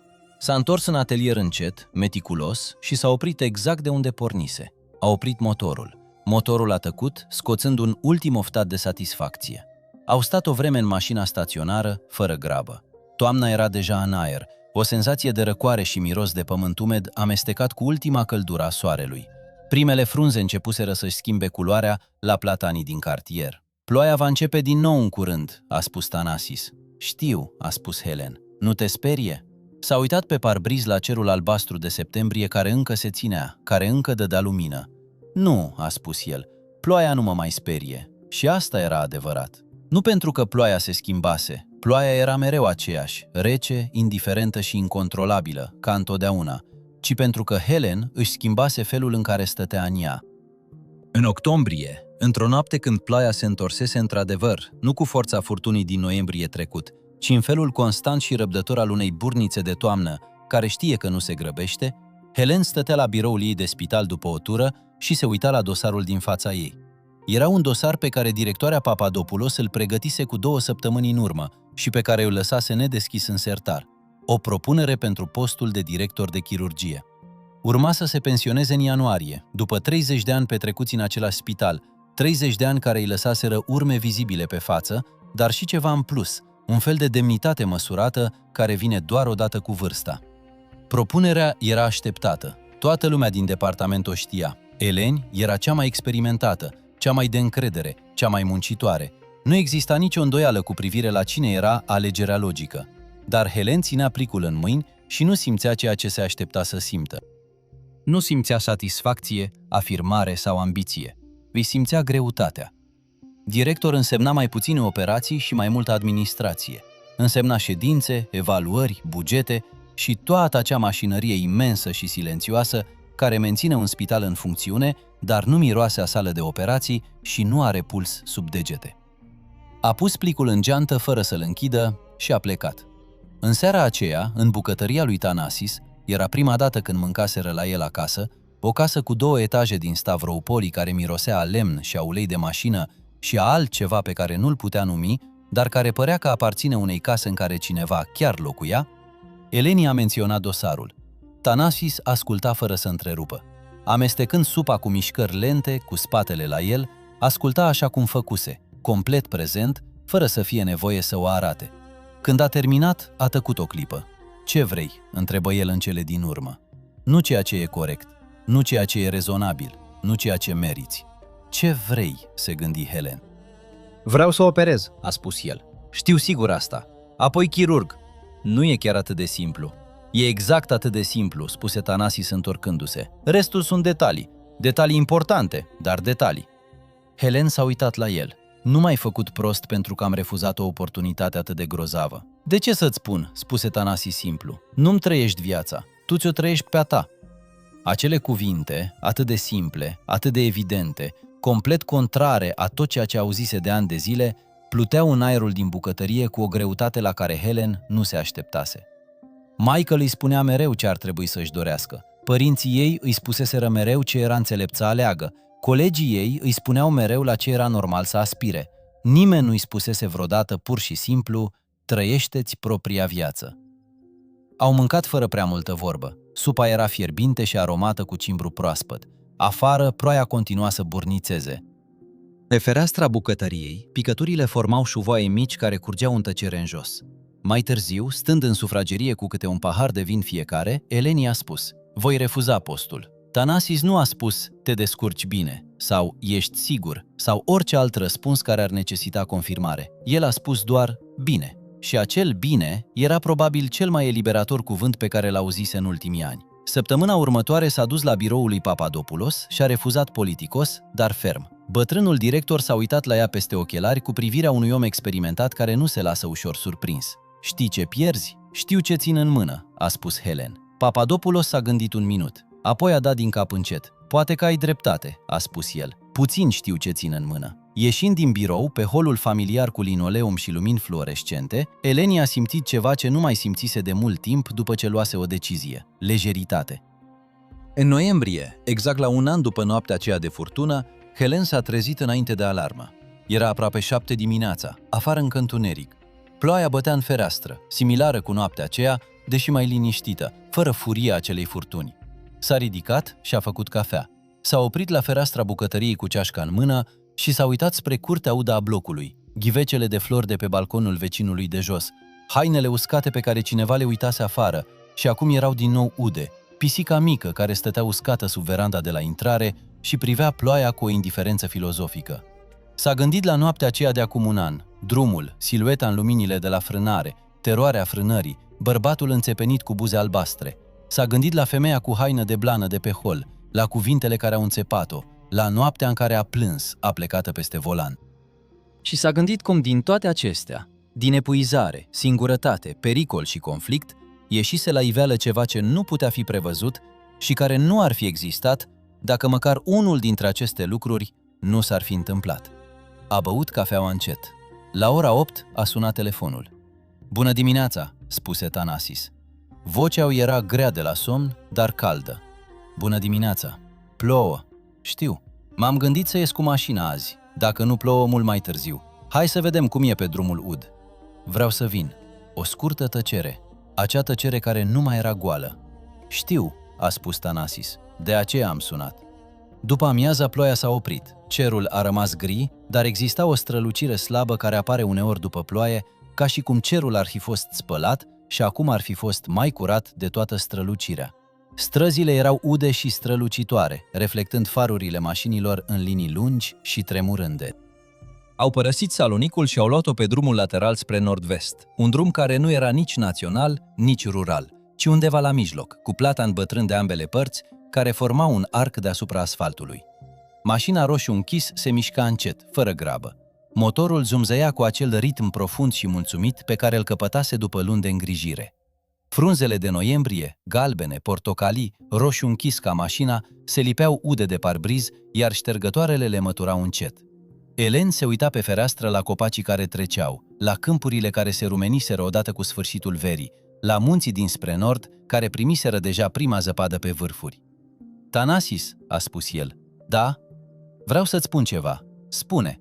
S-a gândit cum să o spună. Acea minte care caută mereu cuvântul exact, diagnosticul exact, descrierea exactă. Dar uneori, lucrurile cele mai adevărate nu au nevoie de precizie, au nevoie de simplitate. Acum un an, în noaptea aceea în mașină, plângeam, singur în întuneric. Și mă gândeam că nu aveam niciun motiv să fac ce fac, că nu exista nimeni care să merite. S-a oprit. Tanasis nu a spus nimic, doar a condus și a ascultat. "Acum există," a continuat el. "Nu mă refer doar la tine, deși și la tine. Vreau să spun că în mine mai este loc și pentru ceva în afară de muncă. Pentru covrigei pe plajă și plăcintă cu nuci și mașini ruginite și supă de cimbru.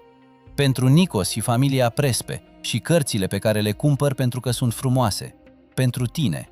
Tanasis a oprit încet mașina pe marginea drumului sub un platan. A oprit motorul, s-a întors și s-a uitat la ea.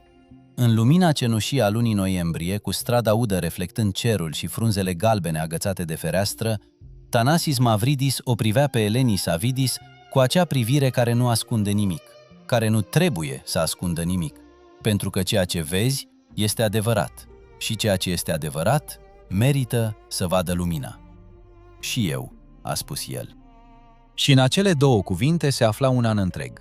O furtună, o mașină ruginită, linte într-o vineri seară, covrigei pe plajă, o îmbrățișare la o gară, un lac din Prespa, un motor care a pornit după 20 de ani. Fusese un an întreg din viață în care amândoi începuseră să trăiască din nou. Și afară, pe strada udă de noiembrie, o frunză s-a desprins de fereastră și a zburat în tăcere, purtată de vântul care nu întreabă pe nimeni înainte să bată, care nu așteaptă nicio permisiune, care pur și simplu mișcă tot ce găsește în fața sa. Și uneori, ceea ce mișcă este exact ceea ce trebuie mișcat. Iarna acelui an a venit încet, dar sigur. Nu a venit cu ferocitatea celei anterioare. Nu au fost furtuni care au rupt copaci sau drumuri înghețate care au trimis mașinile în șanțuri. A venit cu acea seriozitate liniștită și metodică a iernii, care știe că are timp, care nu se grăbește, care se așează încet și durează. Eleni privea asta în fiecare dimineață de la fereastra bucătăriei, cum cerul cobora mai jos în fiecare săptămână, cum copacii își pierdeau ultimele frunze cu acea resemnare demnă și nepăsătoare pe care o au copacii la sfârșitul toamnei, cum orașul își schimbă culoarea odată cu iarna, devenind mai gri, mai întunecat, dar și cumva mai real, ca și cum și-ar fi scos deghizarea de vară și și-ar fi arătat în sfârșit adevărata ființă. Viața ei căpătase un ritm nou. Nu era ritmul începuturilor tinereții, acel ritm în care totul este nou, luminos și minunat în același timp. Era ceva mai profund, mai lent, mai constant. Ritmul a doi oameni care au trăit deja suficient de mult pentru a ști ce merită și ce nu, care nu pierd timpul cu lucruri lipsite de substanță, care au învățat, fiecare în felul său, pe propriul preț, că timpul este singura resursă cu adevărat neregenerabilă. Diminețile de sâmbătă deveniseră un ritual. Tanasis venea la ora 9, mereu cu ceva, uneori covrici proaspeți, alteori o pungă de hârtie cu nuci sau castane, alteori doar el. Își făceau cafeaua împreună, Eleni cu ibricul care nu lipsea niciodată de pe foc, Tanasis cu felul acela relaxat și dezordonat al unei persoane care nu se grăbește dimineața. Stăteau în bucătărie, uneori vorbind mult, alteori fiind doar prezenți, fiecare în aceeași cameră cu celălalt. Această simplă prezență era ceva ce Eleni a acceptat cu mult timp, fără să simtă nevoia să o umple. Se obișnuise să plătească pentru tăcere cu muncă, citit, studiat, organizare. Prezența pasivă, simpla coexistență fără scop, îi se păruse cândva o risipă. Acum începea să înțeleagă că nu era o risipă. Era unul dintre cele mai valoroase lucruri pe care le puteai oferi cuiva, timpul tău fără o agendă. Într-o dimineață de decembrie, Tanasis stătea în bucătărie cu cafeaua și se uita la biblioteca din sufragerie care se vedea prin ușa deschisă. Ai citit toate astea?" a întrebat el. Jumătate, a spus Eleni. Cealaltă jumătate am cumpărat-o intenționat și n-am găsit niciodată timp. Care este preferatul tău? Helen se gândi. Nu era o întrebare pe care oamenii o puneau des, sau, mai degrabă, o puneau, dar nu așteptau un răspuns real. Se așteptau la un titlu, la numele unui autor, la ceva care ar putea servi drept semnal social. Dar Tanasis aștepta un răspuns adevărat. Nu am o carte preferată, spuse ea în cele din urmă.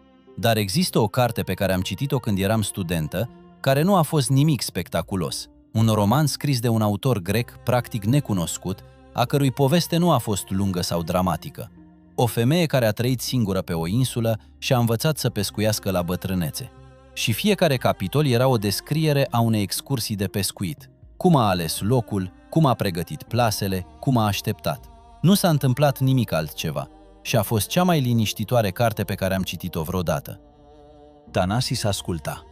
Pe vremea aceea nu înțelegeam de ce mi-a plăcut atât de mult, a continuat Eleni. Acum cred că înțeleg. A fost o carte despre cum e suficient să faci bine ceea ce faci, fără să aștepți acceptarea, fără să-ți faci griji dacă cineva te vede. Pur și simplu fă ceea ce faci bine pentru că merită în sine. Tăcere. Tanasis își privea ceașca. Asta te descrie, a spus el. Poate, dar mult timp am făcut asta fără nimic altceva, fără nimic în jur. Și a face ceea ce faci bine fără nimic altceva nu e de ajuns, nu e viață, e o profesie. Și acum? A întrebat Tanasis. Helen și-a ridicat ochii și l-a privit. Acum sunt ambele, a spus el. În Crăciunul acela, Elen nu a apărut. Pentru prima dată în 7 ani a cerut liber, iar Papadopoulos, care nu era obișnuit să audă o astfel de cerere din partea ei, a semnat fără să ceară de 2 ori. S-au dus la Nausa, la unchiul lui Tanasis, Costas, un bărbat de 80 de ani care locuia singur în casa strămoșească a familiei, într-o clădire veche de 2 secole, cu ziduri de piatră și grinzi de lemn, care scârțâiau așa cum scârție doar casele care au auzit multe povești. Unchiul Costas era un bărbat mic și slab, cu părul alb și ochi care își păstraseră o ascuțime tinerească în ciuda anilor. S-a uitat la Eleni când a văzut-o prima dată cu o privire care nu ascundea nimic: apreciere, curiozitate, satisfacție. Deci, a spus el, acesta este doctorul. Aceasta este Eleni, a corectat Tanasis. La fel, spuse unchiul Costas, cu un zâmbet care arăta că înțelegea mult mai mult decât spunea. Nikos sosise cu o zi înainte cu trenul din Atena, cu o valiză pe jumătate haine și pe jumătate cărți, și îmbrățișă tatăl la ușă cu acea stângăcie a tinerilor care iubesc, dar nu știu încă să o arate cu ușurință. Masa de Crăciun a fost pregătită împreună de unchiul Costas și Tanasis, într-un mod lent, ritualic, care arăta că aceste mâini o făcuseră de multe ori și că fiecare detaliu își avea locul lui. Eleni stătea în bucătărie și privea, oferindu-și ajutorul de care nu avea nevoie, dar pe care o lăsau să-l ofere pentru că erau amabili. Era mâncare din belșug. Unchiul Costas gătise încă din zori, carne de porcuțelină, pui cu lămâie, salată de vinete din ultimele borcane de vară, brânză din sat învelită în pânză și vin, un vin roșu închis și greu din propria vie, pe care unchiul Costas îl servea cu mândria unui om care știe că acest vin nu se găsește nicăieri altundeva. Cei patru au stat în jurul mesei vechi de lemn și au mâncat timp de 2 ore. Unchiul Costas a vorbit mult despre Nausa de altădată, despre tatălui Tanasis care nu mai era în viață, despre podgorii și despre oamenii care le lucrau. Nikos a pus întrebări cu acea curiozitate tinerească care încă nu a învățat să simuleze indiferența. Tanasis a ascultat și a râs la momentele potrivite, așa cum râs de poveștile pe care le-ai auzit de multe ori, dar care nu și-au pierdut valoarea. Și Helen stătea printre ele, simțind ceva ce nu putea numi imediat. Era ceva asemănător cu apartenența, dar nu sentimentul reconfortant de apartenență la ceva ce te ține în brațe, ci sentimentul mai liniștit, mai profund, de apartenență la ceva ce ai ales și care te-a ales. După cine unchiul Costas și Nikos au jucat table în sufragerie cu o seriozitate care trăgea un element comic din faptul că optoceranul câștiga constant și nu-și ascundea plăcerea. Tanasis și Eleni au ieșit la o plimbare prin cartier. În noaptea de Crăciun, Nausa era aproape tăcută. Străzile înguste, pietruite, erau pustii. Luminile colorate ale festivităților atârnau printre case, dând zidurilor o culoare caldă gălbuie. Undeva în depărtare, un clopot bătea, încet, regulat, ca și cum ar fi numărat ceva nedefinit de ceasuri. Mergeau în tăcere. Respirația li se citea în aerul înghețat. Aveau mâinile împreunate. "Ești bucuros că ai venit?" a întrebat Anasis. "Mult," a spus Eleni. Și era adevărul simplu, innegociabil. "În fiecare an, unchiul Costas spune că nu știe dacă va fi aici anul viitor," a spus Tanasis. "Are 82 de ani, dar spune asta de 10 ani. Cred că ne va îngropa pe toți." "Oamenii de genul ăsta îi îngroapă de obicei pe toți," a spus Helen. "Au decis că încă există." "Poate că acesta e secretul." "Pot fi."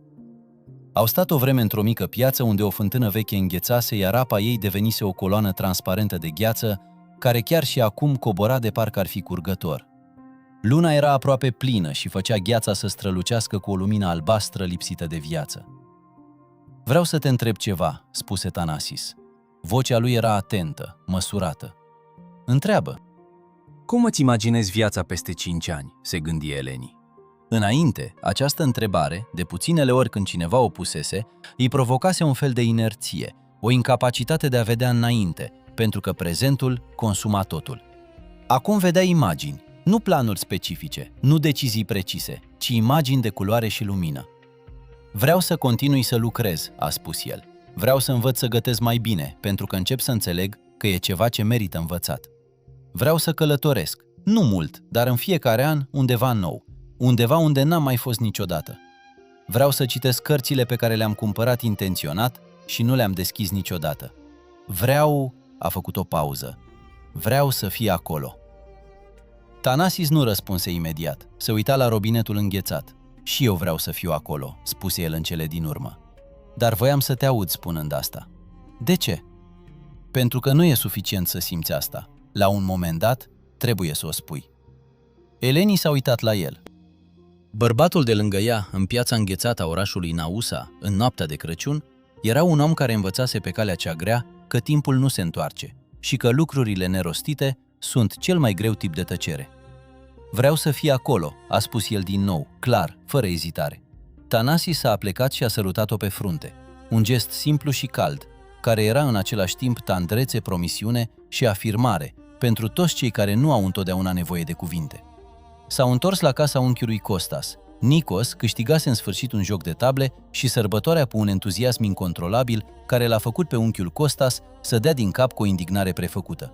Căldura șemineului, mirosul de vin și lemne aprinse, sunetul damelor la table, toate acestea o învăluiau pe Eleni ca pe ceva familiar, ca și cum ar fi trăit-o înainte undeva, sau ca și cum și-ar fi imaginat-o și acum devenea reală.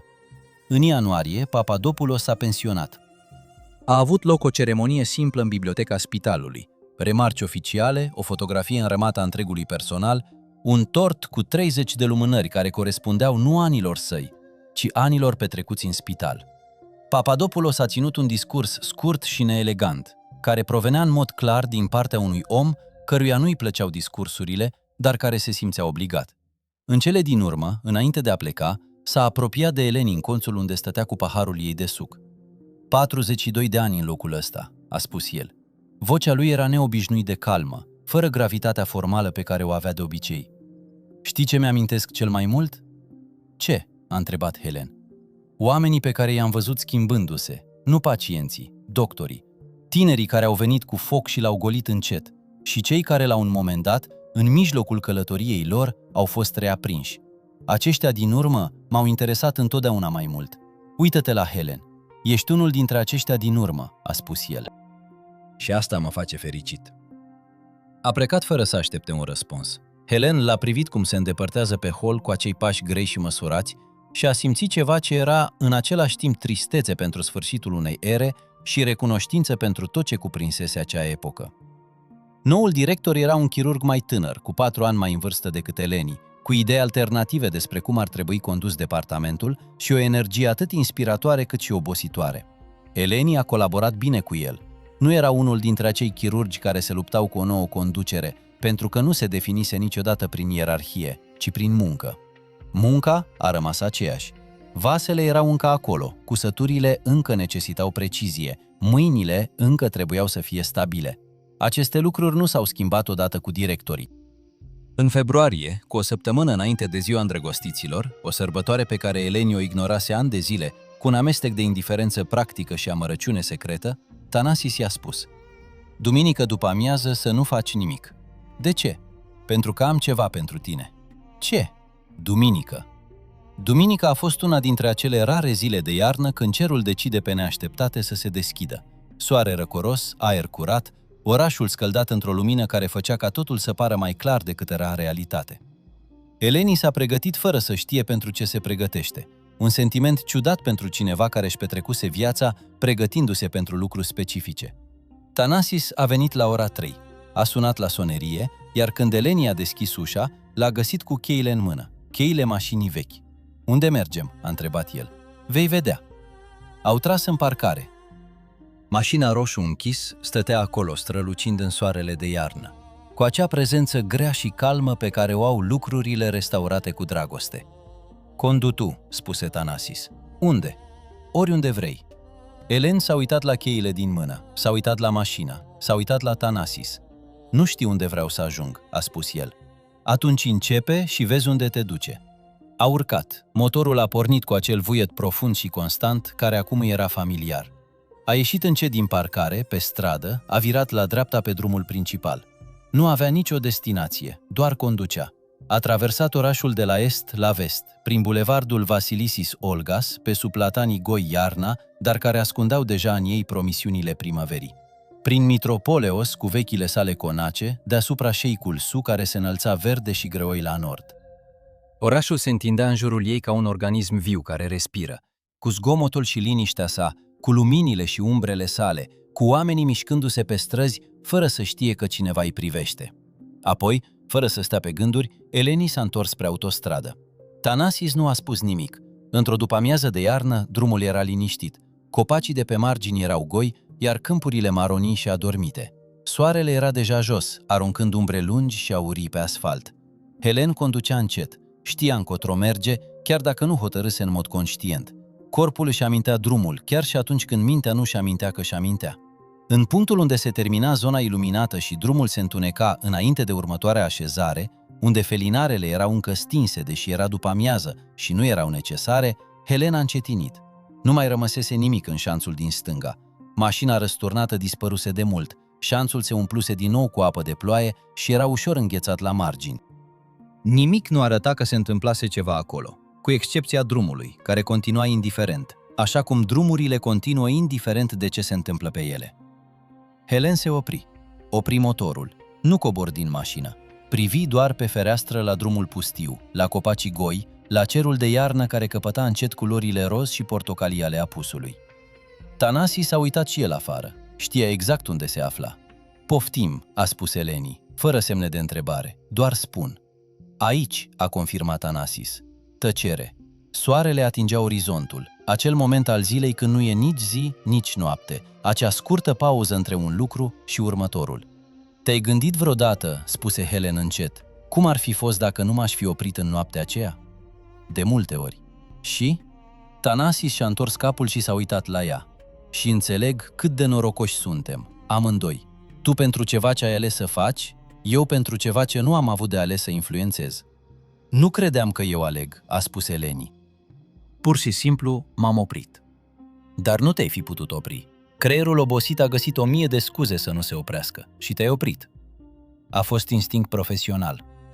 "Poate," spuse Tanasis. "Dar instinctul tău profesional face parte din tine și ești un om care nu lasă oamenii pe stradă. Nu este o coincidență."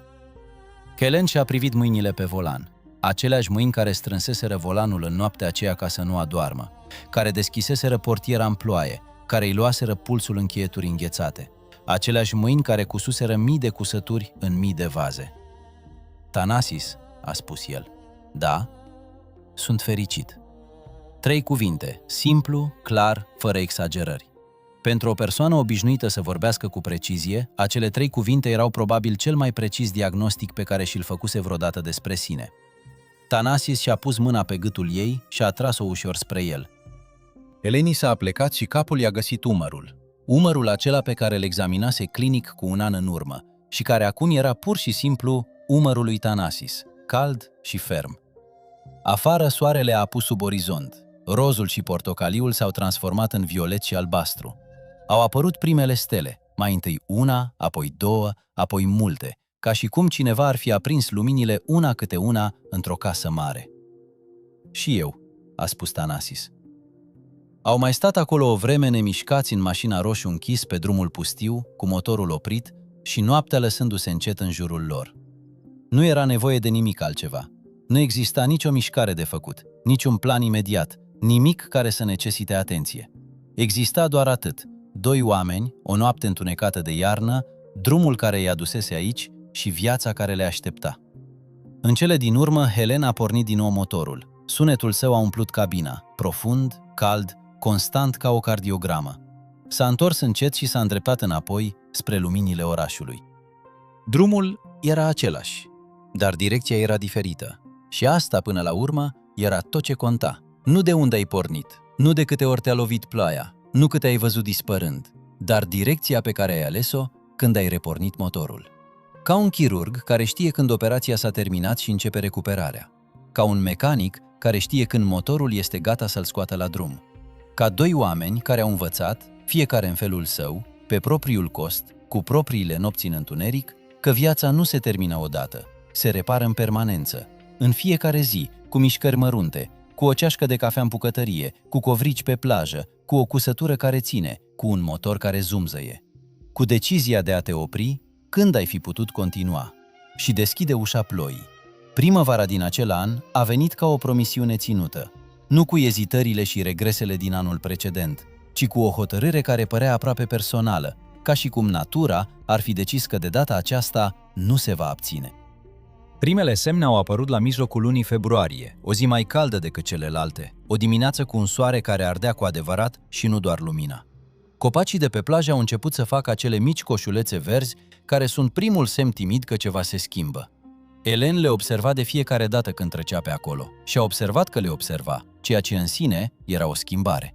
Munca în spital continua a ritmul său neschimbat. Oamenii se îmbolnăveau, erau operați, își făceau bine sau nu își făceau bine. Sala de operații era mereu aceeași, rece, luminoasă, cu acea prezență absolută care nu permite minții să rătăcească. Helen o iubea, o iubise dintotdeauna, dar acum o iubea altfel.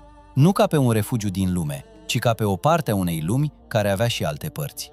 Noul director, dr. Andreu, se dovedise a fi mai bun decât se temea Helen. Nu era Papadopoulos, nu avea acea înțelepciune profundă și detașată care vine doar odată cu deceniile. Dar era corect și asculta, iar asta era de ajuns. Într-o dimineață de martie, Andreu a chemat-o pe Eleni în biroul său, biroul care, în amintirea ei, era încă biroul lui Papadopoulos, deși acum era plin de alte obiecte și mirosea diferit. Doamnă Savides, a spus el, am o propunere care nu este administrativă. Helen s-a așezat. Aud? Avem un program de colaborare cu un spital din Larisa. Au nevoie de cineva cu experiență în gestionarea traumatismelor vasculare pentru o serie de seminarii de instruire. 30 de ore în total, distribuite pe parcursul la 3 weekenduri. M-am gândit la tine. Helen s-a gândit un minut. Seminariile înseamnă predare. Da, n-am predat niciodată, nu oficial. Știu, de aceea e interesant.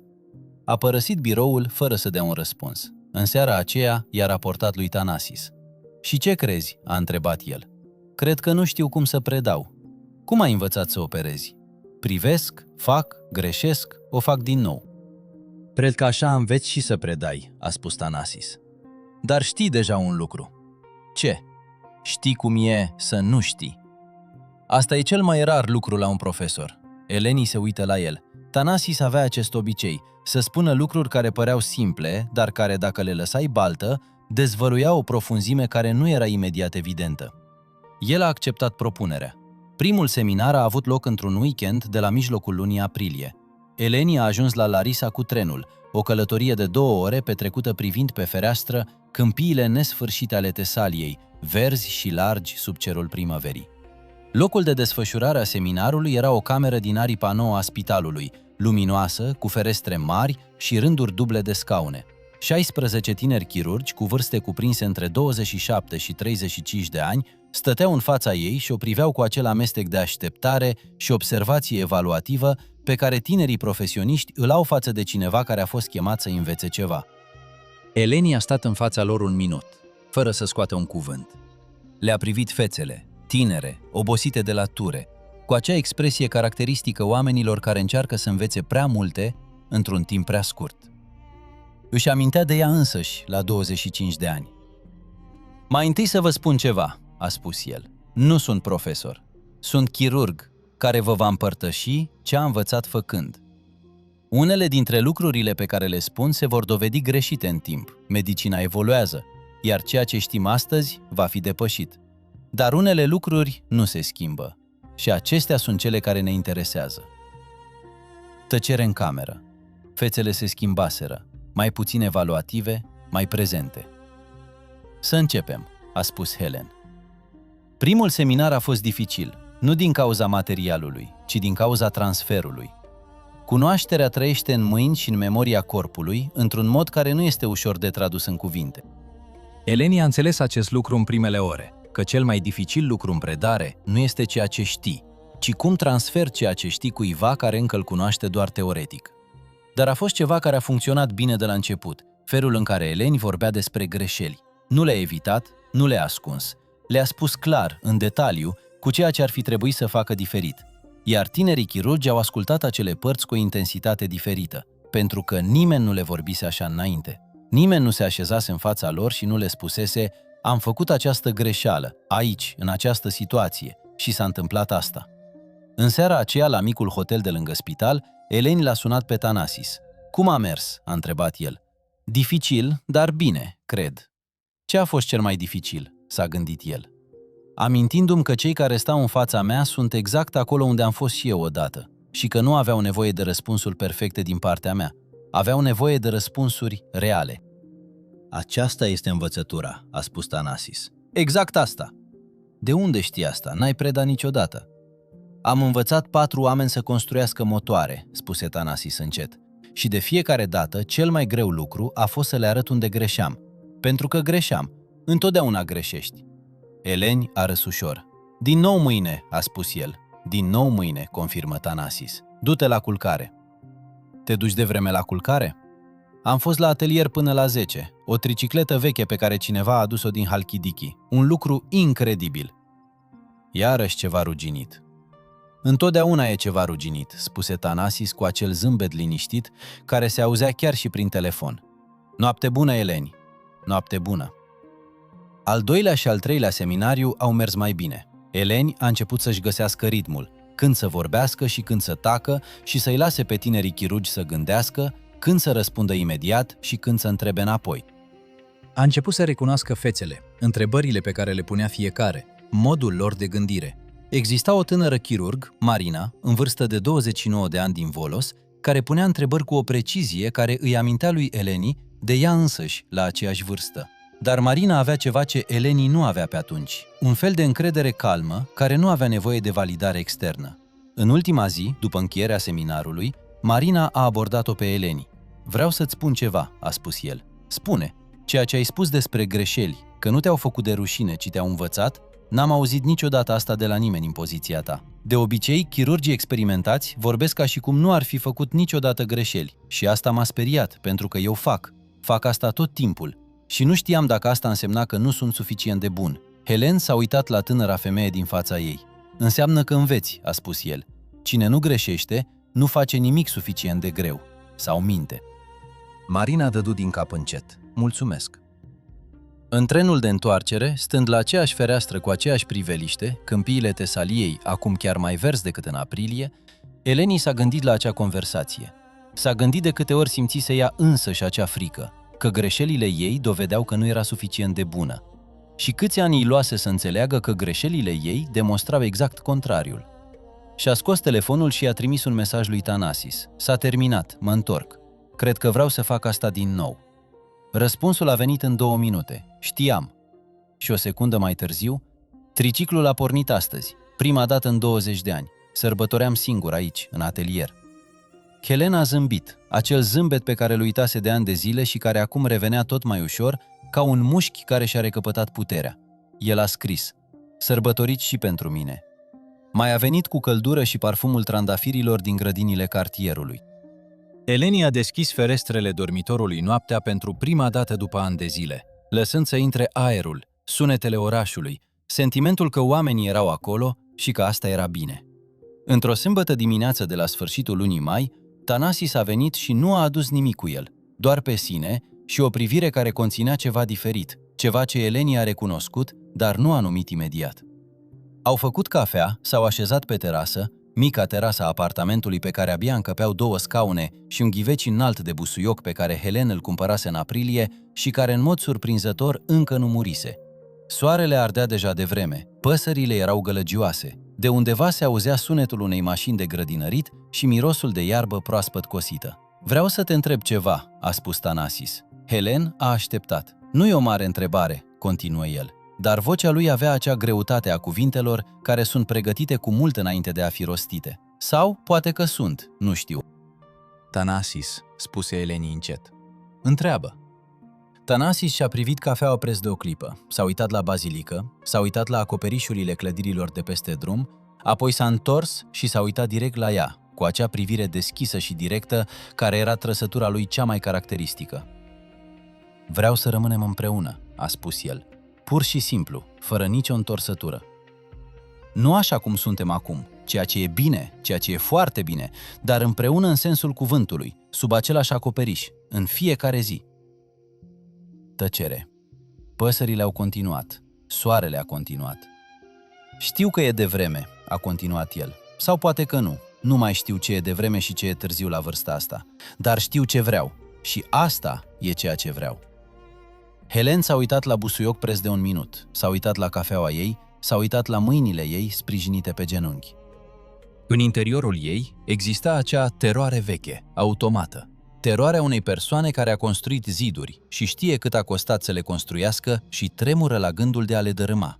Dar era o teroare care se diminuase mult în decursul anului. Nu dispăruse. Astfel de terori nu dispar niciodată complet. Dar nu mai domnea. S-a gândit la canapeaua goală din bucătărie. S-a gândit la felul în care Thanasis își odihnea palma pe ceafa ei când stăteau unul lângă altul pe canapea.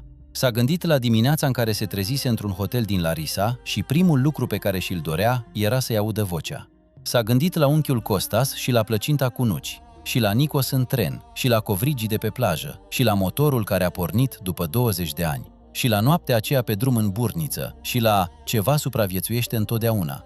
S-a gândit la o viață care este în continuă reparare. Da, a spus el, un singur cuvânt. Dar în medicină și în viață, acuratețea unui diagnostic nu se măsoară după numărul de cuvinte, ci după adevărul lor. Thanasis nu a spus nimic imediat.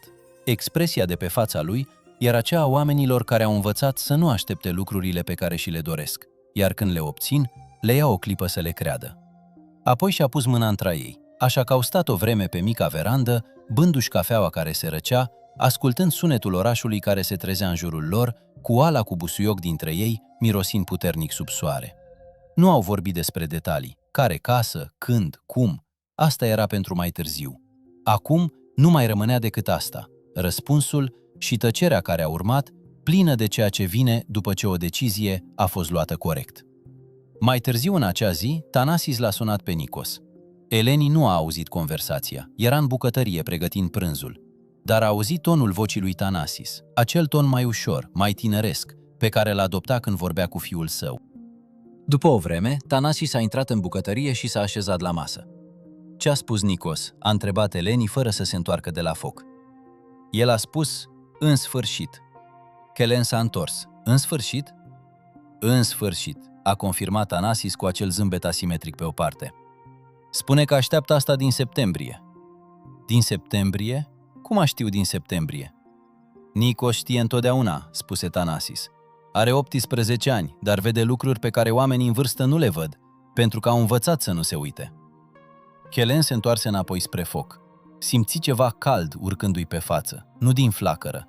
Ceva care era în același timp jenă, bucurie și o satisfacție profundă și liniștită. Mănâncă, a spus el în cele din urmă. Și asta a fost de ajuns. În iunie au început să caute o casă. Nu a fost o căutare grăbită, nu a existat nicio urgență, niciun termen limită. A fost o căutare făcută în același ritm pe care îl dezvoltaseră pentru orice, încet, cu atenție, fără a sări peste etape. S-a uitat la apartamente în cartierele din vest, aproape de garaj, dar la o distanță rezonabilă de spital. S-a uitat la partere cu curți pe care Thanasis le dorea pentru spațiu și la case unifamiliale pe care Eleni le considera prea mari pentru 2 persoane. S-a uitat la apartamente de dimensiuni medii în clădiri vechi și la apartamente moderne în clădiri noi care miroseau a vopsea și aveau ferestre fără istorie. Nimic nu se potrivea. Nu pentru că nu era bine, ci pentru că nu era corect. Eleni nu putea explica diferența. Era o senzație clinică, aceeași cu cea care îi spune unui chirurg că ceva nu este în regulă chiar și atunci când cifrele sunt normale. Într-un weekend de la mijlocul lunii iunie, un agent imobiliar i-a condus la o casă veche cu 2 etaje din Harilau, pe treptele unui cartier liniștit de lângă Sheikh Su, cu o fațadă de piatră și o grădină mare care fusese de mult năpădită de vegetație și era o încurcătură fericită de tufe de trandafiri și buruieni și un lămâi bătrân care stătea în colț cu demnitate, în ciuda neglijenței. Agentul imobiliar a început să vorbească despre metri pătrați și clasa energetică și despre nevoia de renovări. Eleni nu l-asculta. Intrase în grădină și stătea în fața lămâiului, privindu-l. Thanasis a venit lângă ea. Necesită multă muncă, a spus agentul imobiliar din spatele lor. Casa nu a mai fost locuită de 4 ani. Proprietarul era bătrân, a murit fără moștenitori. Proprietatea a ajuns la stat și acum... Câte lămâi face? A întrebat Eleni, întrerupând-o. Brokerul s-a oprit. Scuzați-mă? Pomul. Câte lămâi produce pe an? Nu știu exact. Mult, spuse Thanasis, privind copacul cu privirea unui om care înțelege lucrurile din corpuri. Mașini, copaci, mașini. Vezi crengile? Sunt puternice. Trebuie doar tăiat. S-au privit unul pe altul. Necesită multă muncă, a spus Helen. Da, a fost de acord Thanasis, dar este salvat. Întotdeauna se salvează ceva, spuse Thanasis și zâmbi. Au cumpărat casa în iulie. Nikos a venit din Atena în vacanță și și-a dedicat primele 2 săptămâni ajutând la reparațiile inițiale. Nu pentru că i s-a cerut, ci pentru că a decis să o facă singur, o caracteristică a cuiva care a învățat să apară fără să ceară permisiunea. Unchiul Costas a venit într-o vizită de 3 zile din Nausa, a privit casa cu ochii lui pătrunzători, a spus că proprietarul era iresponsabil pentru că nu avusese grijă cum se cuvine de acoperiș și apoi s-a angajat să organizeze restaurarea acestuia într-un mod care să nu permită obiecții. Elen și Tanasis s-au mutat oficial în august. Nu a fost o ceremonie mare. Prieteni, câțiva colegi, Nikos, unchiul Costas, o masă în grădină care nu era încă pusă, dar unde intenția începea să se vadă. Vin, carne la grătar, un zgomot vesel care umplea grădina și atingea zidurile de piatră. În miezul serii, Eleni s-a trezit stând singură preț de 1 minut, lângă lămâiul, care fusese deja tăiat și arăta mult mai viu, ținând paharul în mână și privind oamenii din grădină. Tanasis, care râdea de ceva ce spunea unchiul Costas. Nikos, care își găsise colegii printre oaspeți și vorbea animat despre lucruri care nu se puteau auzi din locul unde stătea Eleni. Maria, asistenta, care venise cu soțul ei și acum ajuta la spălatul vaselor ca și cum ar fi fost propria ei casă. Doctor Andreu, care apăruse neinvitat, dar nu pe neașteptate, și ținea în mână o sticlă de vin cu acea privire ușor nefericită a unei persoane care nu merge la multe petreceri, dar când merge, nu știe unde să stea. Era o lume plină de oameni. O lume care se adunase acolo, în această grădină veche, din cauza unui lanț de evenimente care începuse cu o furtună acum 1 an și 9 luni. Dacă n-ar fi fost furtuna aceea, dacă tura aia nu s-ar fi terminat mai devreme, dacă n-ar fi apucat-o pe calea aceea, dacă nu s-ar fi oprit. Helena a luat o înghițitură de vin și a privit în sus spre cerul de deasupra grădinii, plin de stele în acea noapte de vară, cu calea lactee vizibilă într-o linie subțire și neclară, care sfâșia cerul de la est la vest. El credea că fiecare viață este un lanț de dacă și atunci. Dacă asta, atunci aia. Dacă aia, atunci aia. Și undeva în acel lanț, într-un moment pe care nu l-ai ales oficial, într-un moment de epuizare, ploaie, drum înghețat, o mică decizie schimbă totul. Stop. Deschide ușa. Spune da când poți spune nu. Ce faci singur aici? Tanasis scăpase de unchiul Costas și venea spre ea, cu 2 pahare în mână, al lui și cel care a înlocuit-o pe a ei. Mă uitam, a spus Helen. Ce? Totul. El stătea lângă ea, rezemat de trunchiul lămâiului și privea și el spre grădină. Oamenii, luminile, zgomotul cald și viu. Ai fost abandonată, spuse el încet. Helen s-a uitat la el. Ce vrei să spui? Adică te uiți la acești oameni și nu îi judeci. Pur și simplu te uiți. Nu făceai asta când te-am întâlnit. S-a gândit ea. Era adevărat. Pe atunci, chiar și în primele luni, se uita la oamenii din jurul ei cu acea privire clinică care evaluează, categorizează, distanțează. Era felul în care învățase să vadă, util în sala de operație, izolându-se în orice alt loc. Poate că ai dreptate, a spus el. Spun asta pentru că e frumos de privit, spuse Tanasis, nu pentru că ceva nu era bun înainte, ci pentru că acum e și mai bine. Eleni s-a întors și l-a privit cu atenție. Chipul acela care devenise atât de familiar încât îl putea citi ca pe o imagine medicală, cu fiecare detaliu la locul lui, ca pe un manual pe care l-ai citit de multe ori și știi deja ce scrie, dar continui să citești pentru că, cu fiecare lectură, descoperi ceva nou. Tanasis. Da. Mă bucur că te-am găsit la mijlocul drumului. Tanasis și-a pus mâna pe talia ei, acea mișcare simplă și caldă, care acum îi era la fel de familiară ca sunetul motorului pornind. Mă bucur că și tu te-ai oprit, a spus el. Și sub lămâi, în vechea grădină a vechii case care începuse să devină a lor, cu zgomotul vieții în jur și cerul plin de stele deasupra, Eleni Savidi a înțeles ceva ce niciun manual de medicină nu descrie și niciun instrument chirurgical nu măsoară. Acea viață, viața adevărată, deplină, vibrantă, nu este construită pe decizii mari. Este construit pe cele mici. Te oprești când ai fi putut trece, deschiderea ușii în loc să descui mașina. Să spui da unei cești de cafea, unui covric pe plajă, unui apel telefonic la care nu te așteptai. În a te permite să fii necesar și în a permite cuiva să fie acolo pentru a te găsi. Este construit pe cusături care țin, către motoarele care urlă din nou, la lămâii care înfloresc din nou după ani de abandon, atunci când cineva îi taie cu grijă. Oamenilor pe care îi găsești în mijlocul drumului, în miez de noapte, în mijlocul vieții, și care ți amintesc că mijlocul nu este sfârșitul. Exact acolo începe partea cea mai bună.